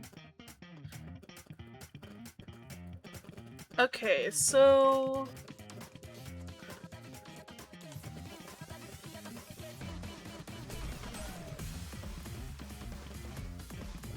I'm trying to figure out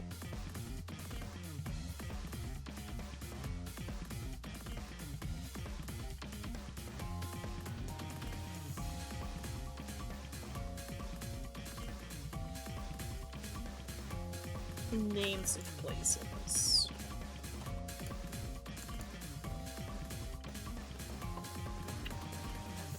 So, explore. What I need is the cities.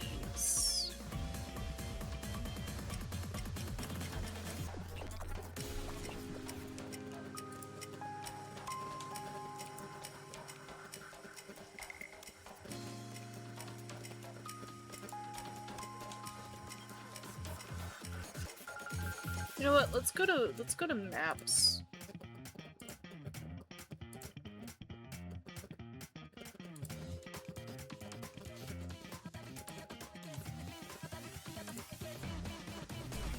Alright. Oh god.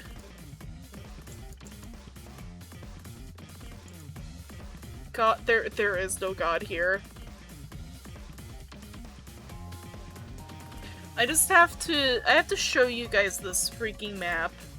This is an interactable map of the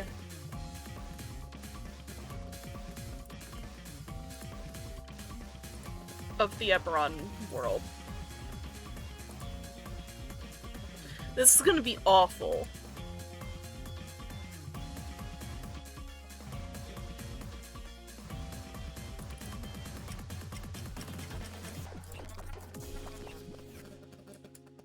See all those colorful dots? Each one of these is a place. It is a place.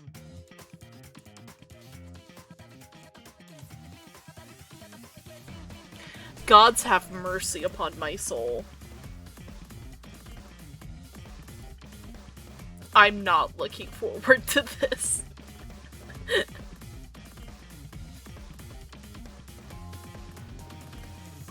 Gods have mercy. Alright.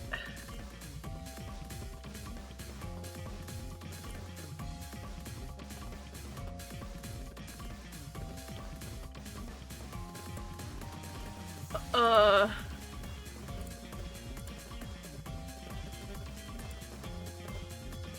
gonna send this to my partner. The panic emoji.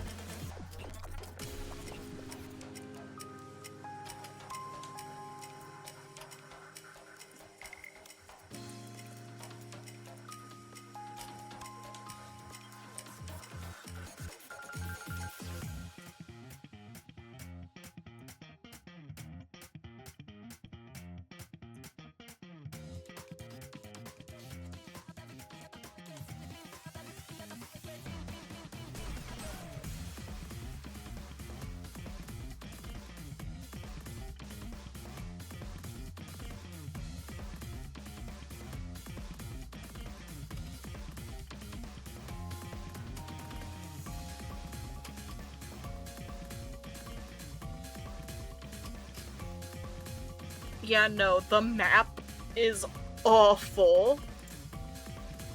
I mean, it has everything. It literally has just about everything.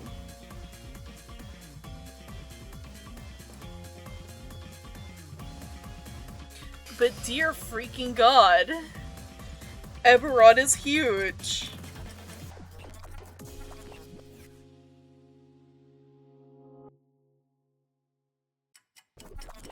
Why is Ebberon so big? Specifically, one of the main continents. Ebberon be humongo.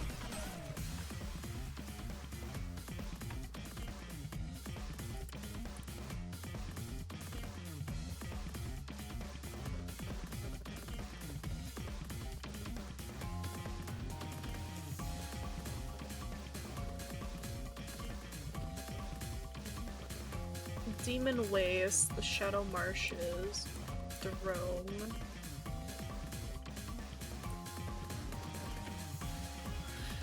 It'd be nice if I knew locations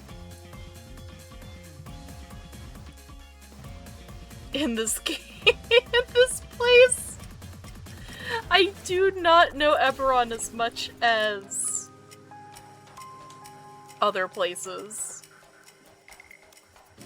That sounds so cool!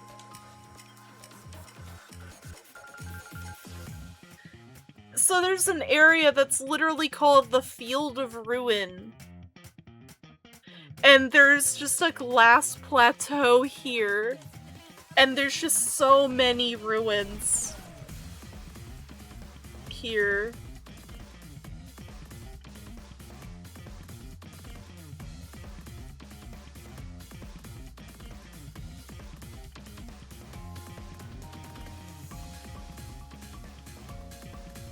The glowing chasm! What the heck?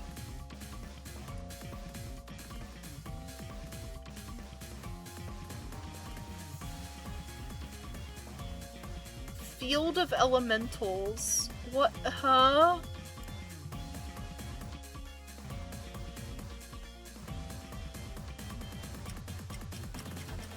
Oh, this is Syre.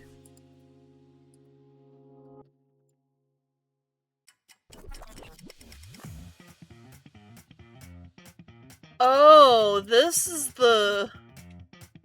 Oh, got it. This is the freaking country that got wiped off the face of the earth. Oh.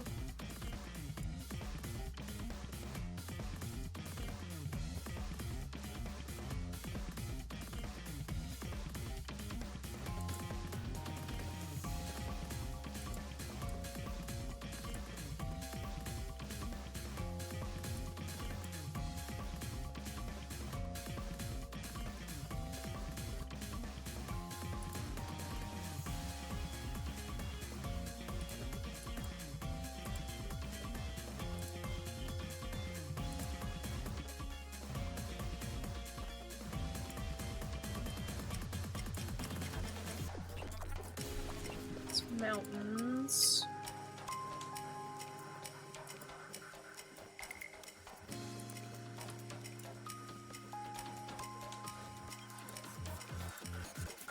The city conjures out. Okay.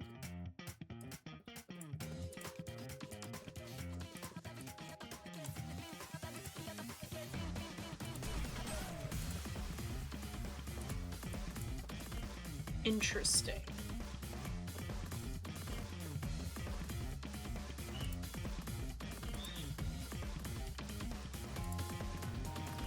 But yeah, no, that's very interesting that you could just see the freaking country that got wiped off the map. Very prominently, honestly. And also, holy heck, the devastation. And destruction. Because, fun fact, Ebberon, when you normally play it, at least in 5th edition, I don't know about 3rd or 4th edition. I'm pretty sure you're still in war in 3rd and 4th edition. I could be wrong. It could be also peacetime. Or the start of peace. Like, the war just ended. But if I recall correctly, the Dragon Mark of Creation allowed this country to make Warforged. And it sparked I think it was like a 300-year war. Like, there are generations of people in Ebberon that don't remember not being in war. And even more interesting, the war went on for so long, the country that made the war happen doesn't exist anymore. It got wiped off the face of the earth. For an example, what you can see on the map is... So you see how there's like a white spot there? Here's the actual country. You can tell from what is glassed and what is not on this map. The lighter colored bit is that country. So, along the Morning Land, so all of that white stripe between, you know, these countries, right here, the 3 that are right on the left and the 2 on the right, that white bit is the country that doesn't exist anymore because of that war. And I'm pretty sure they were like the social hub for the Mark of Creation, which brings in the dragon marks and the houses connected to them. Because they're essentially kind of like nobility. If you're born with a dragon mark, you are technically nobility in Ebberon.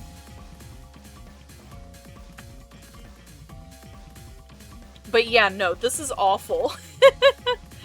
I didn't realize it was this big.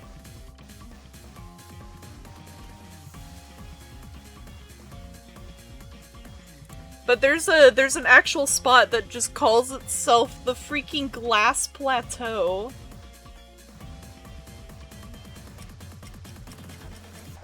Which is horrifying. What is Crimson Water? Wait. Oh, that's awful. Never mind. I forget I asked. A stagnant, possibly toxic lake named for its blood red water. Field of living spells. Again, awful.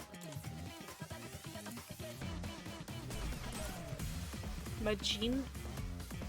I'm just going down a rabbit hole, I guess. There's nothing written here. I'm gonna look more into the country.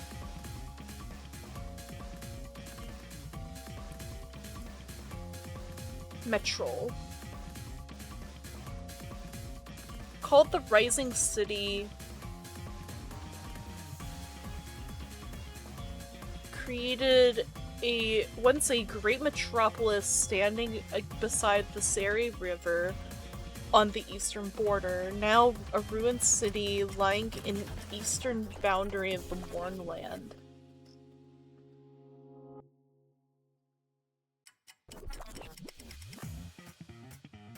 Ooh.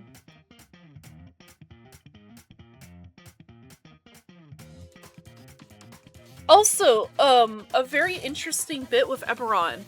Alignment is a little bit more nuanced.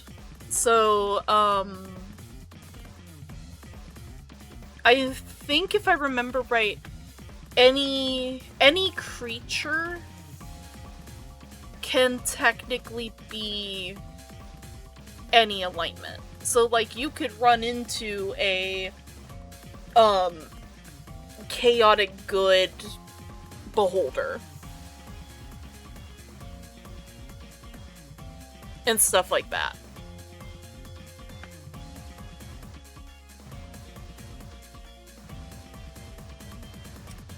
It's really cool. I really like it.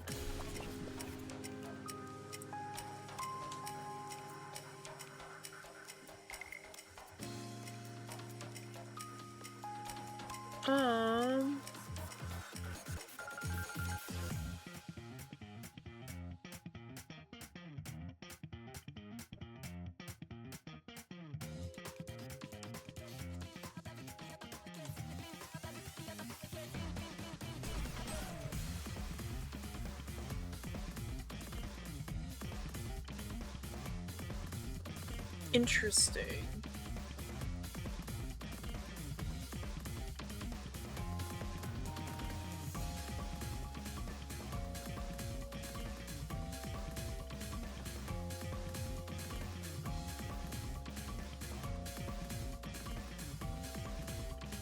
Lots of undead situations in Metro.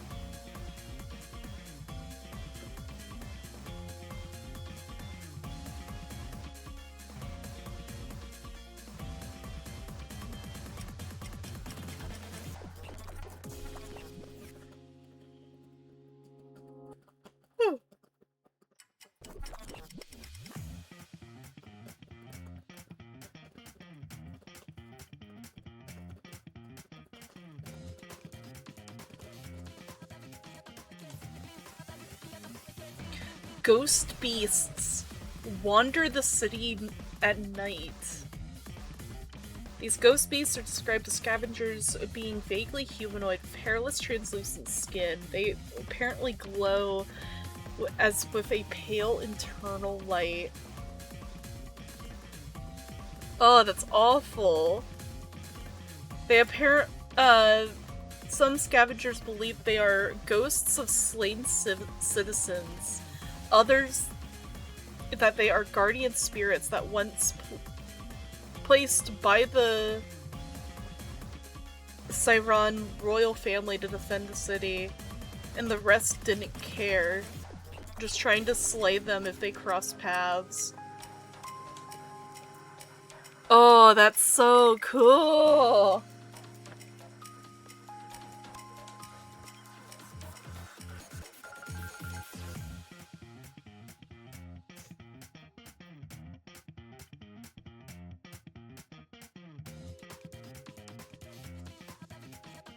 Oh, there's still people living here.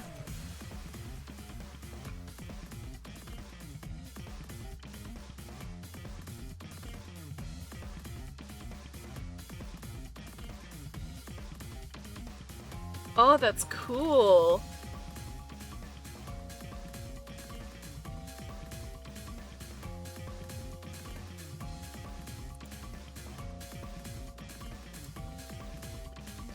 You know, I just want like culture. If I can find culture, that'd be nice, but I don't think I will.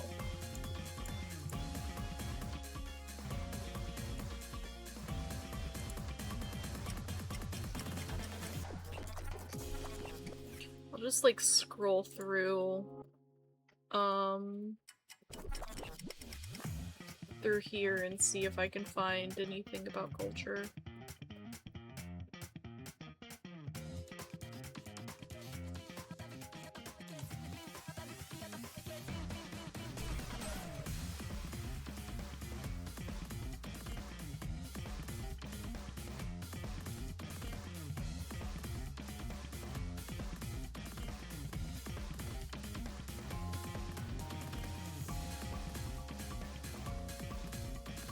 Wait, Quaddle?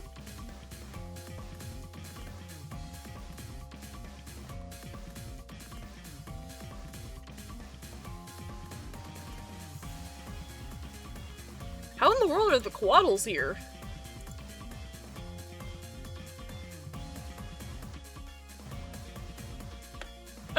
of makes sense. They are just flying snakes, but actually no, it doesn't surprise me because of things being very dragony in Ebberon.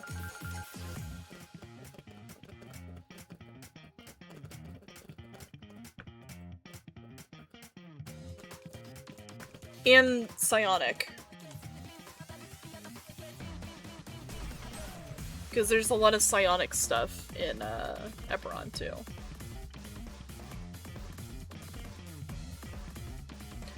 The Coatl are believed to be born of the pure blood of Cyberets, the dragon above, after he was killed by Kyber. Oh, that's so cool! Man, this would have been great to use my for my Coatl kobold. Coatl themed kobold.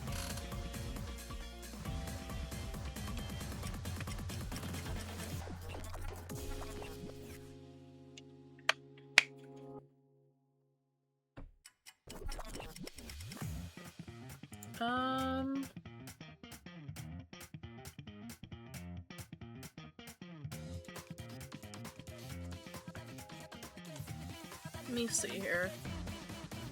It's like a human.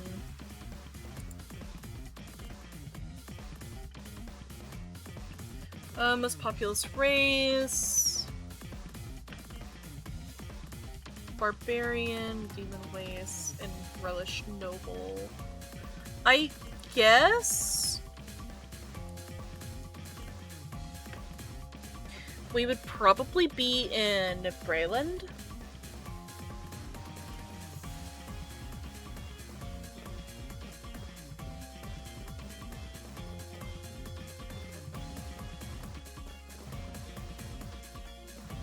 Sharn. I think Sharn's the main.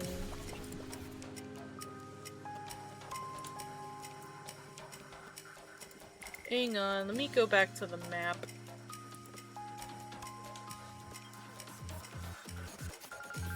Or not the map, the thingy.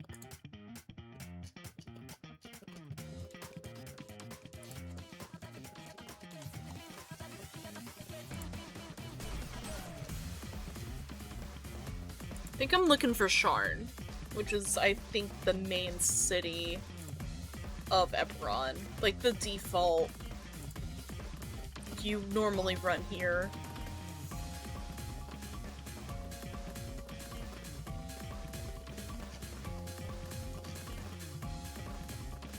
There it is, there's Sharn.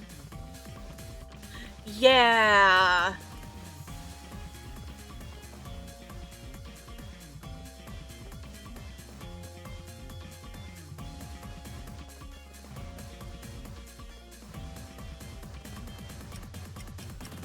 Sharn's humongous.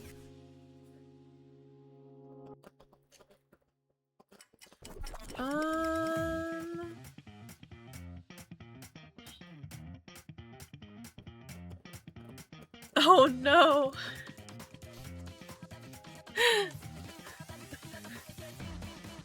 Oh no.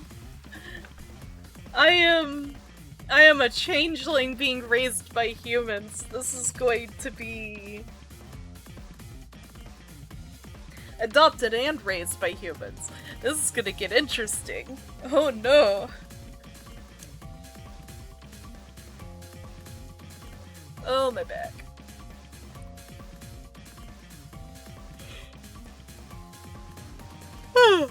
Hello, Floof. Welcome, Floof. I am making a character sheet for a possible Ebberon game.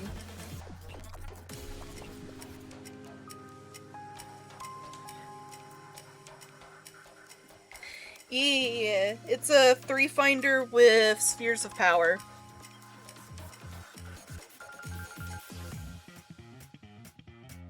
I am going to be playing a magical child vigilante Dream May changeling.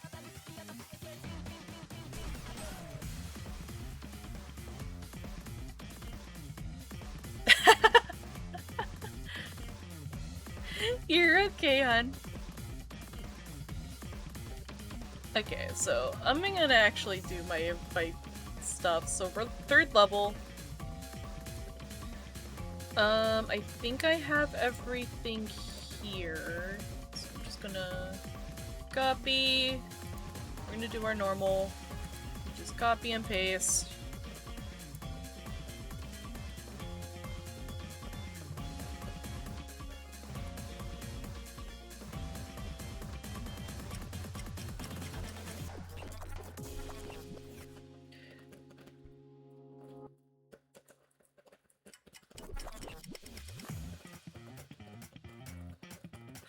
Boop, boop. And... boop, boop.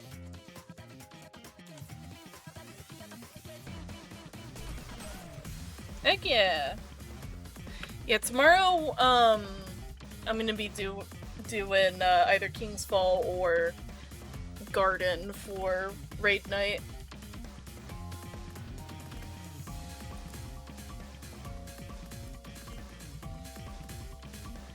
Bitch talent.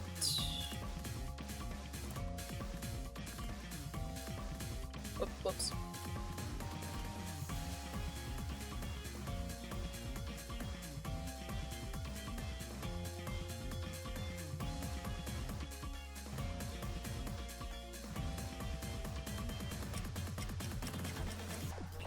Why?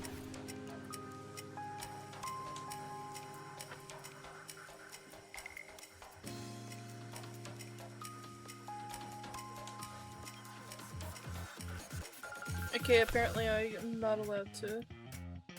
Yeah! You're free to come along. There we go. Let me check my phone, because I felt it vibrate and I heard it vibrate.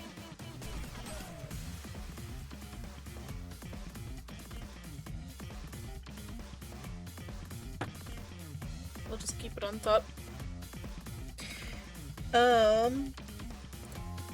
So my social talents don't change because of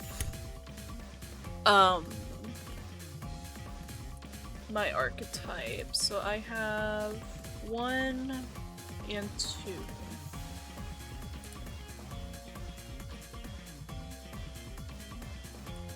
And then we're gonna tab that, and then we're gonna have exactly, I think, 1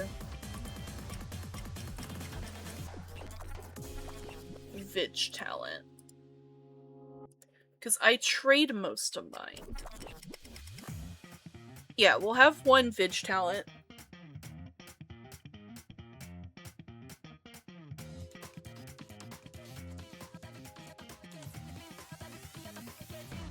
Oh, that's gonna be great.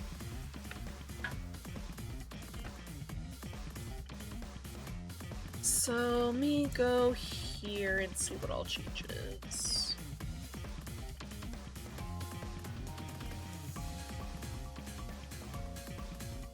Do I change my... Okay, so my vigilante specialization gets changed out by my animal guide.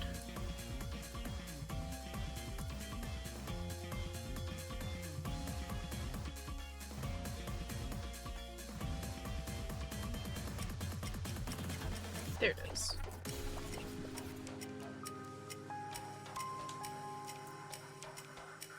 And paste without. I can count as a 3rd level, or as a wizard of my level.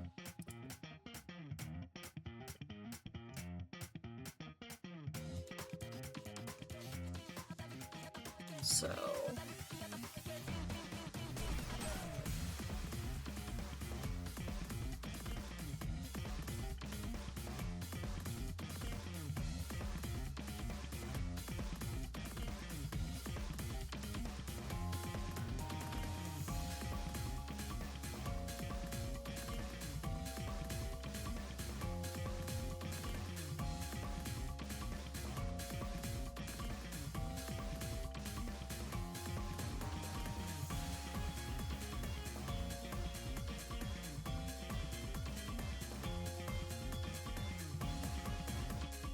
Hmm.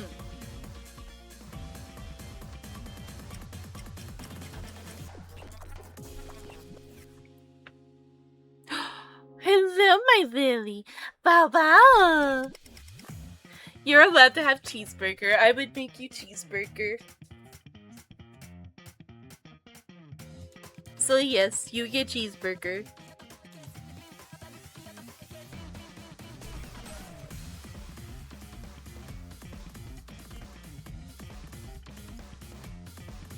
Okay, so Animal Guide.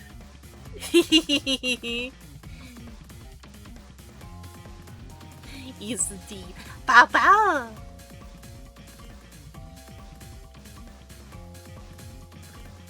Okay, so God, I'm gonna have to get another tab open. You go to familiars again. I'm gonna have to make a whole nother sheet, aren't I? For the familiar.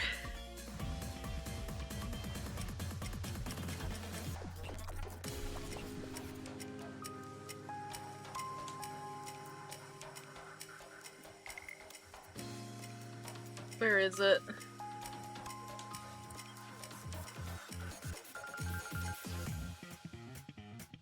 Yeah. Yeah, the Pyostria?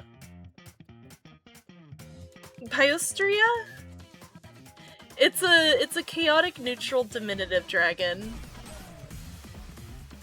They look like if you crossed a praying mantis with a pseudo dragon. I have the image. Gone.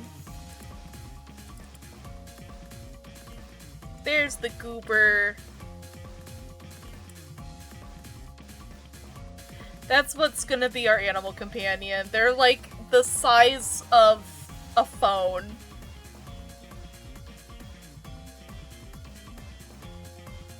They are creature and I love them.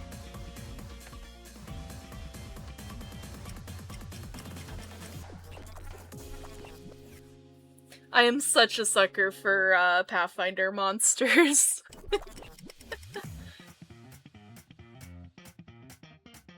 So yeah, that's what we're working with for my mascot, essentially.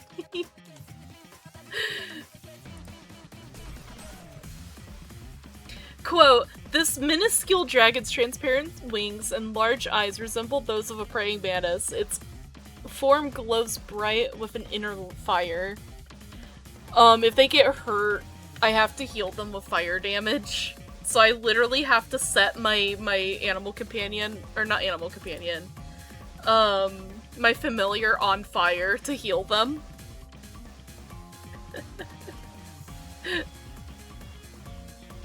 But that's only if they get hit by, like, a specific... I think it's cold damage. They have, like, a cold damage weakness. So... we'll see. We'll see how this works out.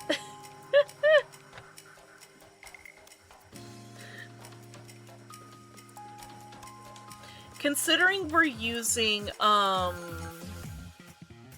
spheres of power, it might get interesting, because I could see ice magic being used in practice to, like, keep things, some things cool and stuff. So, we'll see. We will see. But yeah, we have weird little dragon friend.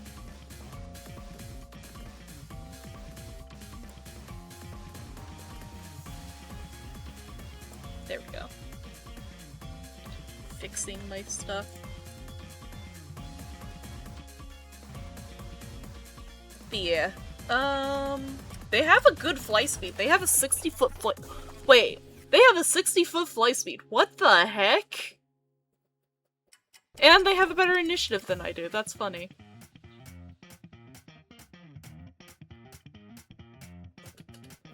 They bite with fire. Their breath weapon's a 10-foot cone. Does 1d4 fire damage. That's not too bad. Oh god, there's stats. There's statistics. Hang on. Hang on. Let me pop over to gaming stream real quick. So I can give you guys visual of this. Window capture.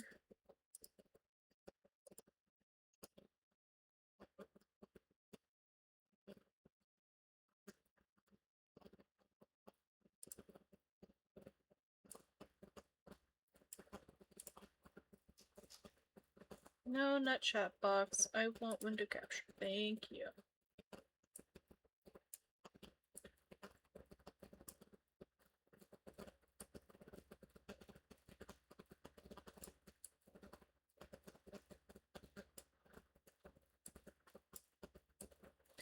Yeah, no. Look at the, thing. Hang on. So we have this. That's not too bad because they are diminutive, so they have a pretty decent bonus to AC because they're tiny as heck. But then then we get down here to the actual statistics. I guess the tiny or the diminutive does hit them hard.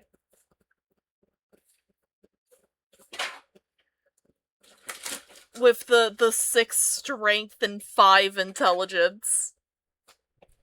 They're just like me.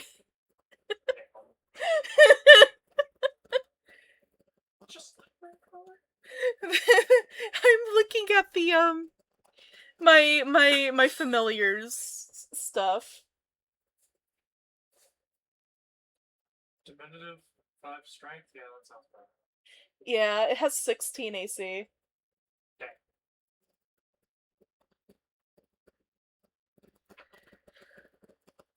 Because, you know, it's tiny. That little thing is gonna be good at hiding, at least. Uh-huh. Yeah, no, it's gonna be really good at hiding. The only funny bit is that it does have regen. So it's immortal. But it's turned off with cold damage. So it's immortal. I have to heal it with fire. I have to actually set it on fire if it gets cold damaged. And it's any kind of cold damage, even environmental. Well, good, because I can think of 3 monsters off the top of my head that do cold damage, and one of them's a lich. The Lich Queen that I found. Sure. Probably need a knife.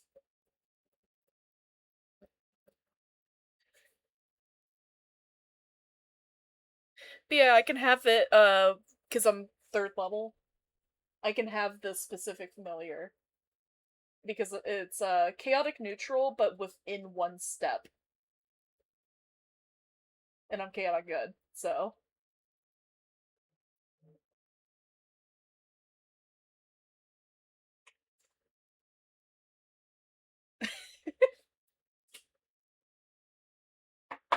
Understandable.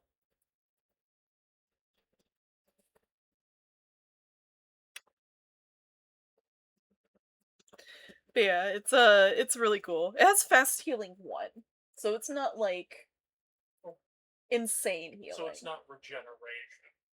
Yeah, it's fast healing. It's got a whole whopping humongous 1d12 minus 1 hit die.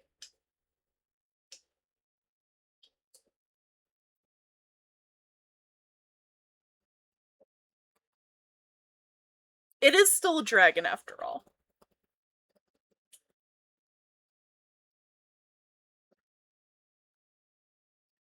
Yeah, its weaknesses is Heart of Flame and vulnerable to cold.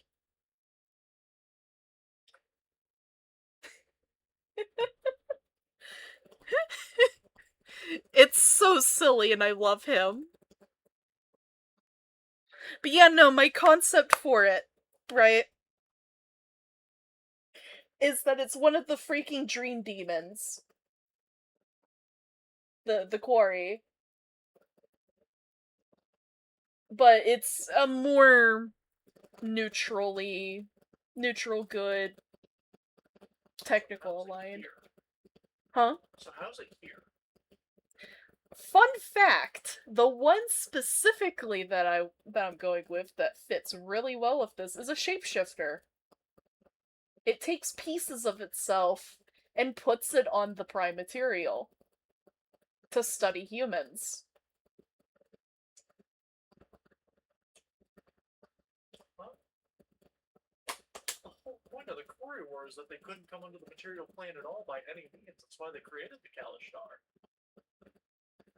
That's weird. Uh-huh. They're really weird. They're called the Dream Stealers. That's Yeah, its whole thing is that it wants to study love. Love and hope. and it found a magical girl. Fun. Yeah, because it's essentially kind of like a patron. That's how the magical, well, some flavors of the magical girl archetype work.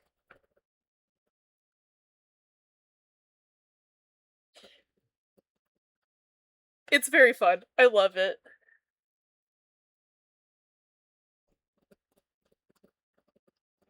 So yeah, and that also explains why the familiar can shapeshift. Because as I grow in levels, the familiar changes form to whatever level. So 4th level, it'll probably change to a different form. 7th level, and so forth, it chooses stronger forms. Up until 9th level, where it can just go back and forth. I've also cursed this poor girl.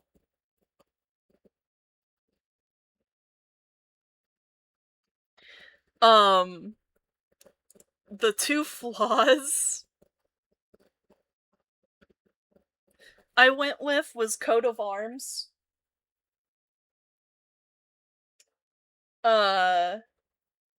Which is a -4 to attack an unarmed enemy if they attack me with a natural weapon or unarmed strike. I'm allowed to hit them without penalty because now they've hurt me and they are now a threat. And short attention span, which if I fail a skill, I get a cumulative -2 each time I try to redo the said skill, and I can't take 20 on skill checks. I have to roll. I really like it. I like to think that it's the perfection. I have to be good at this. Because, you know, nobility, that they have the fucking the crushing way of needing to be able to fit into this family.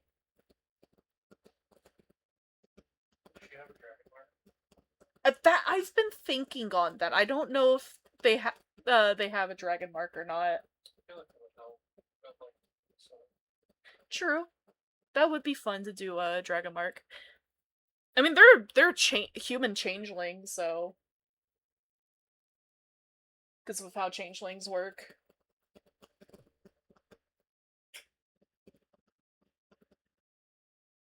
So I got a few of those. A few options, because humans have, like, what, 3 or 4 freaking choices, unless I go with aberrant? Considering the reincarnation spell in Ebberon. So, considering the reincarnation spell, you could have any sort of dragon mark. Yeah, true. Because, she's a Dream May, changeling. So, Dad was probably a human, more than likely. She looks fairly human. The only telltale is that one of her eyes is a different. She has heterochromia, essentially. My dad was human and my mother was imaginary. My mom. Yeah, no!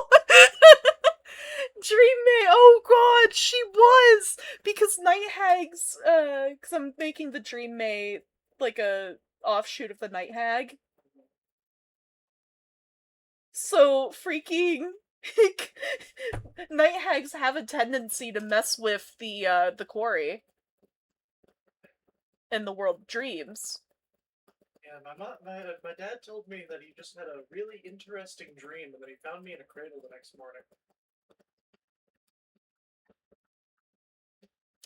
Ooh, wait, actually, her being a bastard child,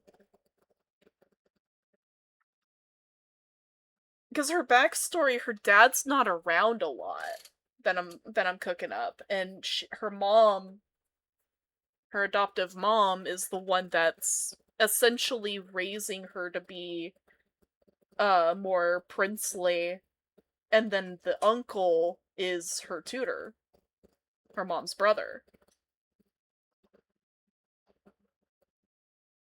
is tutoring her in swordplay and like being able to like do skirmishing and stuff using her more smaller frame, because homegirl is 5'7" and 100 pounds soaking wet.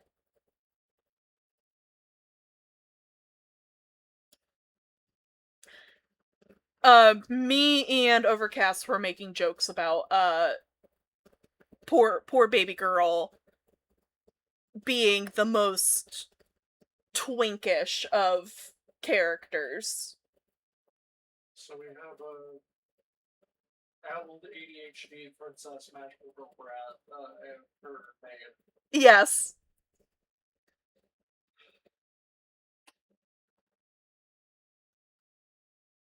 Have a normal D&D experience. For once. Like this borders on being a joke character concept. It's just serious enough.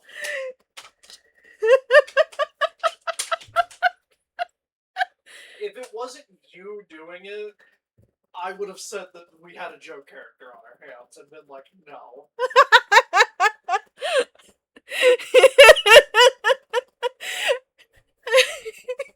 To be fair, that's vigilante in pretty much every setting except Ebberon, but Uh-huh. Thank you for the D-Shrimp, Forsaken. Yeah, no. If this hasn't been a surprise to anybody here, I tend to make some of the most cursed, arguably, concepts that end up working out very well. And also give my partner complications sometimes.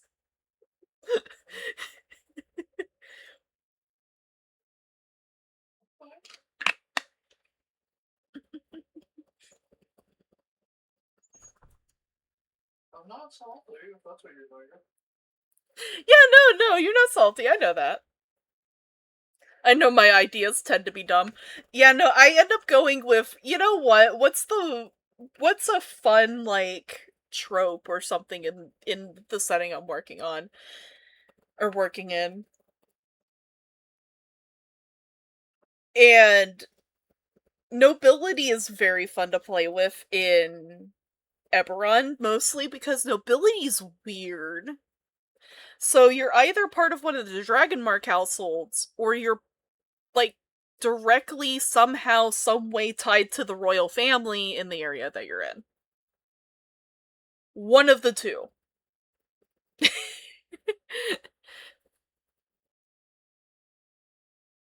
So yeah, we got some weirdness going on, and this is pretty much the basis to most of my characters.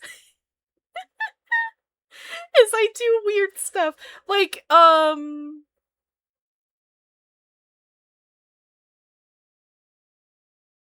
Yeah, random bullshit go is pretty fun to play with.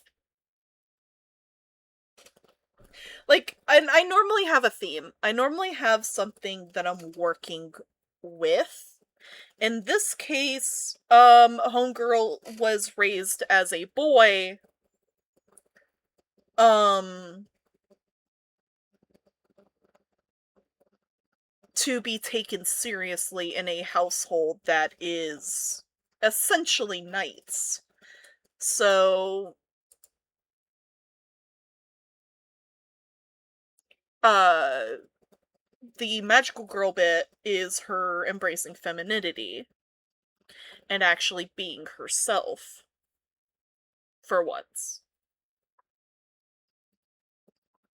I could see arguably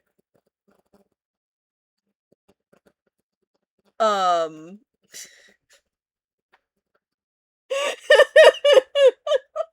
the freak did you send me? I love you.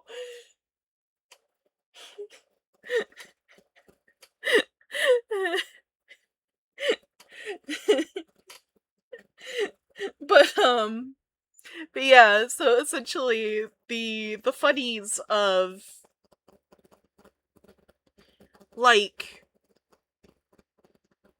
her dealing with her weird nightlife and also balancing the I have to make my family proud tropes is gonna be very hard to do, but also very fun to do. Also, if IE looks at most of my characters who are like very in depth with the setting, hence why I was looking at culture.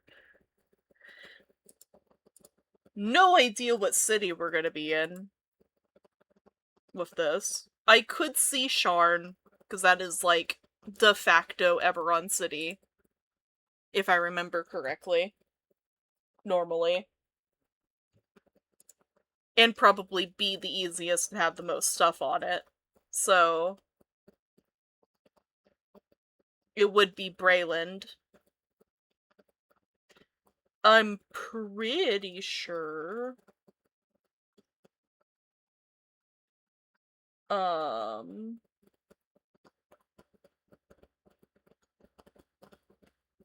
They're very connected to the Dragon Mark houses.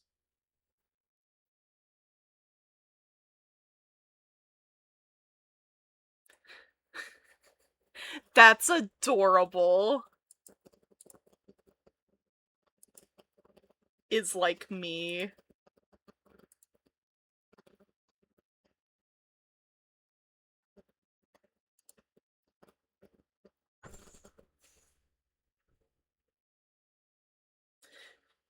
Casually flirts, then panics. Nearly mentally blue screens if it's reciprocated. Yeah, no. That's how I am. I am also like that.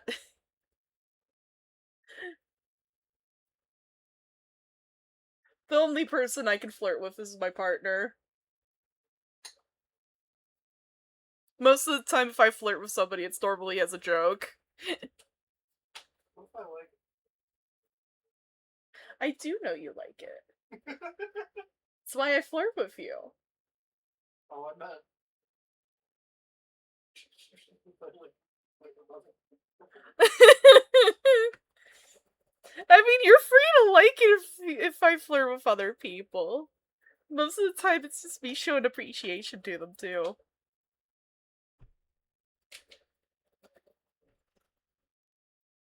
Like flirting with my Lavi.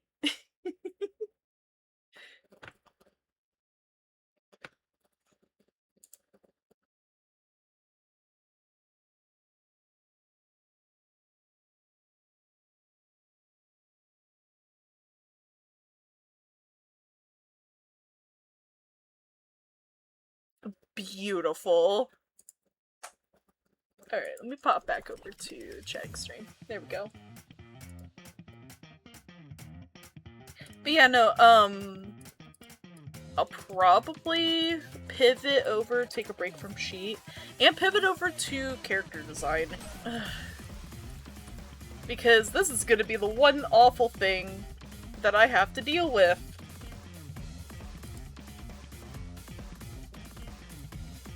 Because, your girl is very indecisive on how she wants characters to look.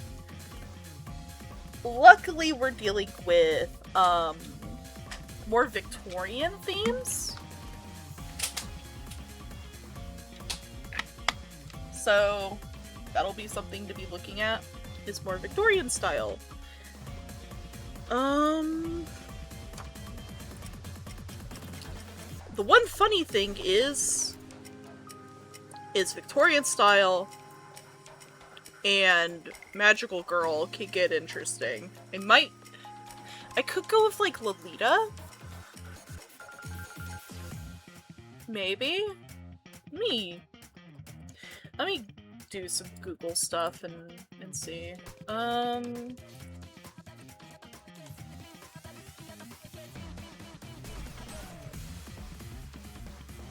Let's see. I could go with the fairy tale look. That is something that would be fun. It's like a more Victorian fairy tale.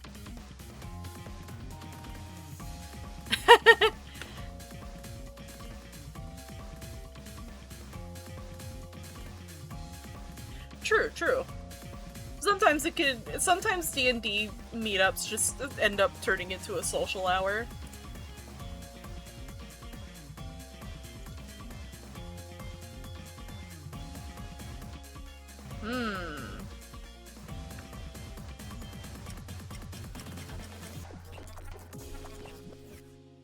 Because I would definitely want to not go with,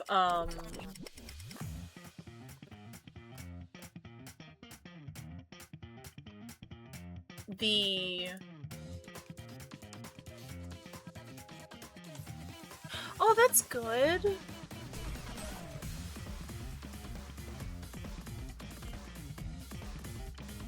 Yeah, no, the DM feeling better is really good.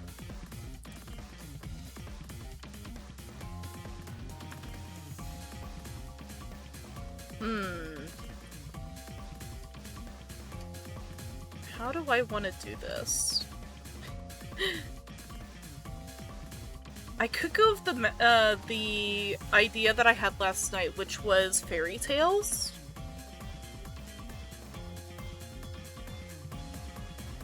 Oh, heck yeah!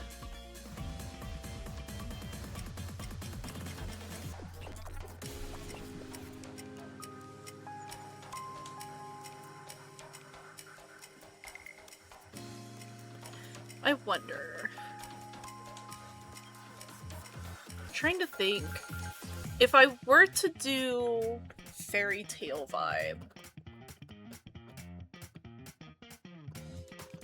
what would I want to do?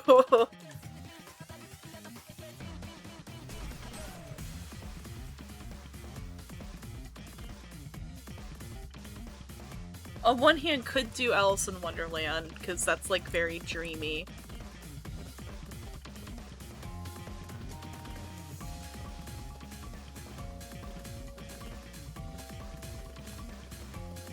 But I feel like Alice in Wonderland would be a little too tropey.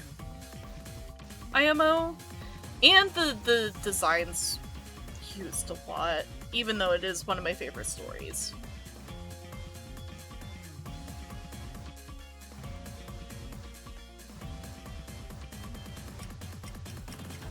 If I was doing more of a fish, Little Mermaid would be fun. Oh no.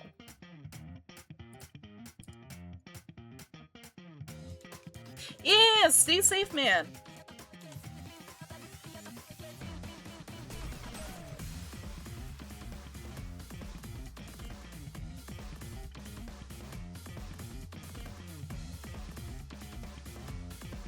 Wow, I can't spell.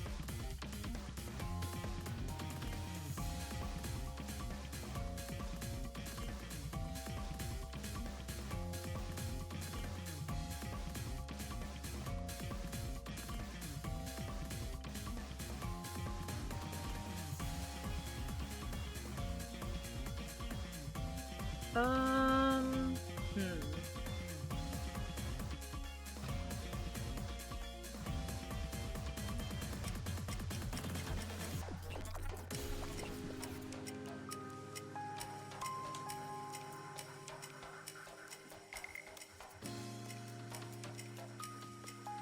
I am pulling a bit of a Mulan vibe, but I don't think I want to do that.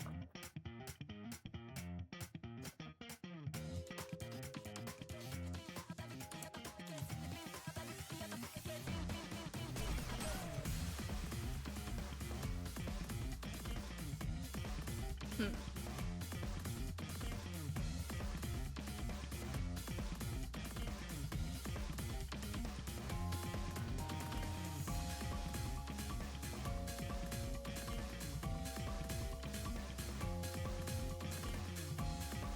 Not too sure. I'd have to think more on it. Because I do like the idea of doing the fairy tale vibe.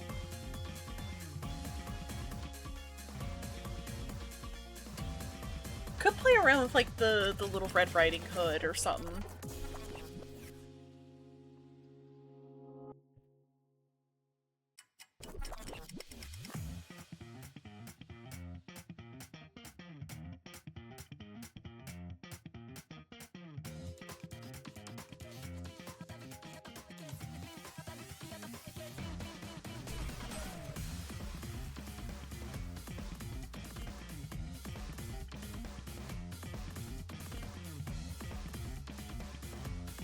It also brings some different design stuff with the Fey Dragon.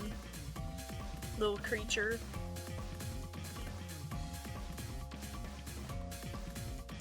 Oh no, it's an idea.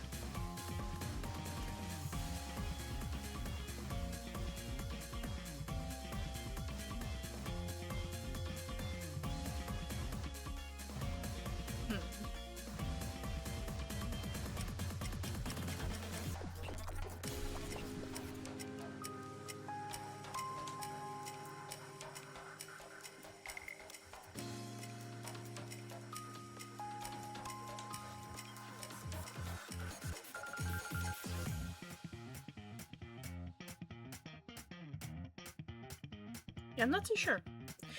But yeah, I think it has been 3 hours. I think this is a good time to let off. Let me look at Twitch real quick and see if there's anybody we can raid.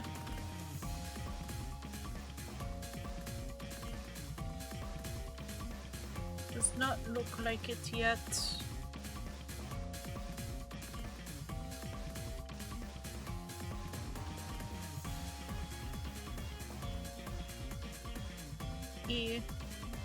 That's fine.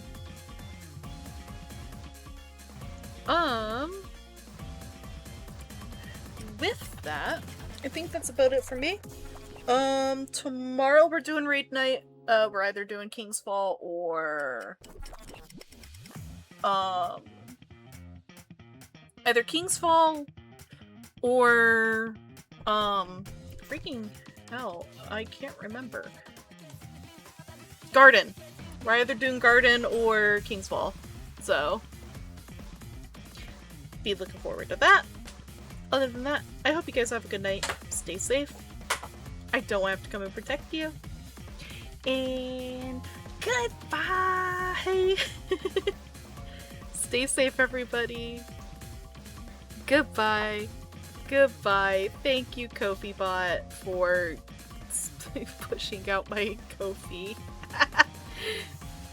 Yeah, have a good night, everybody. Thank you for hearing me ramble and yap for 3 hours about D&D.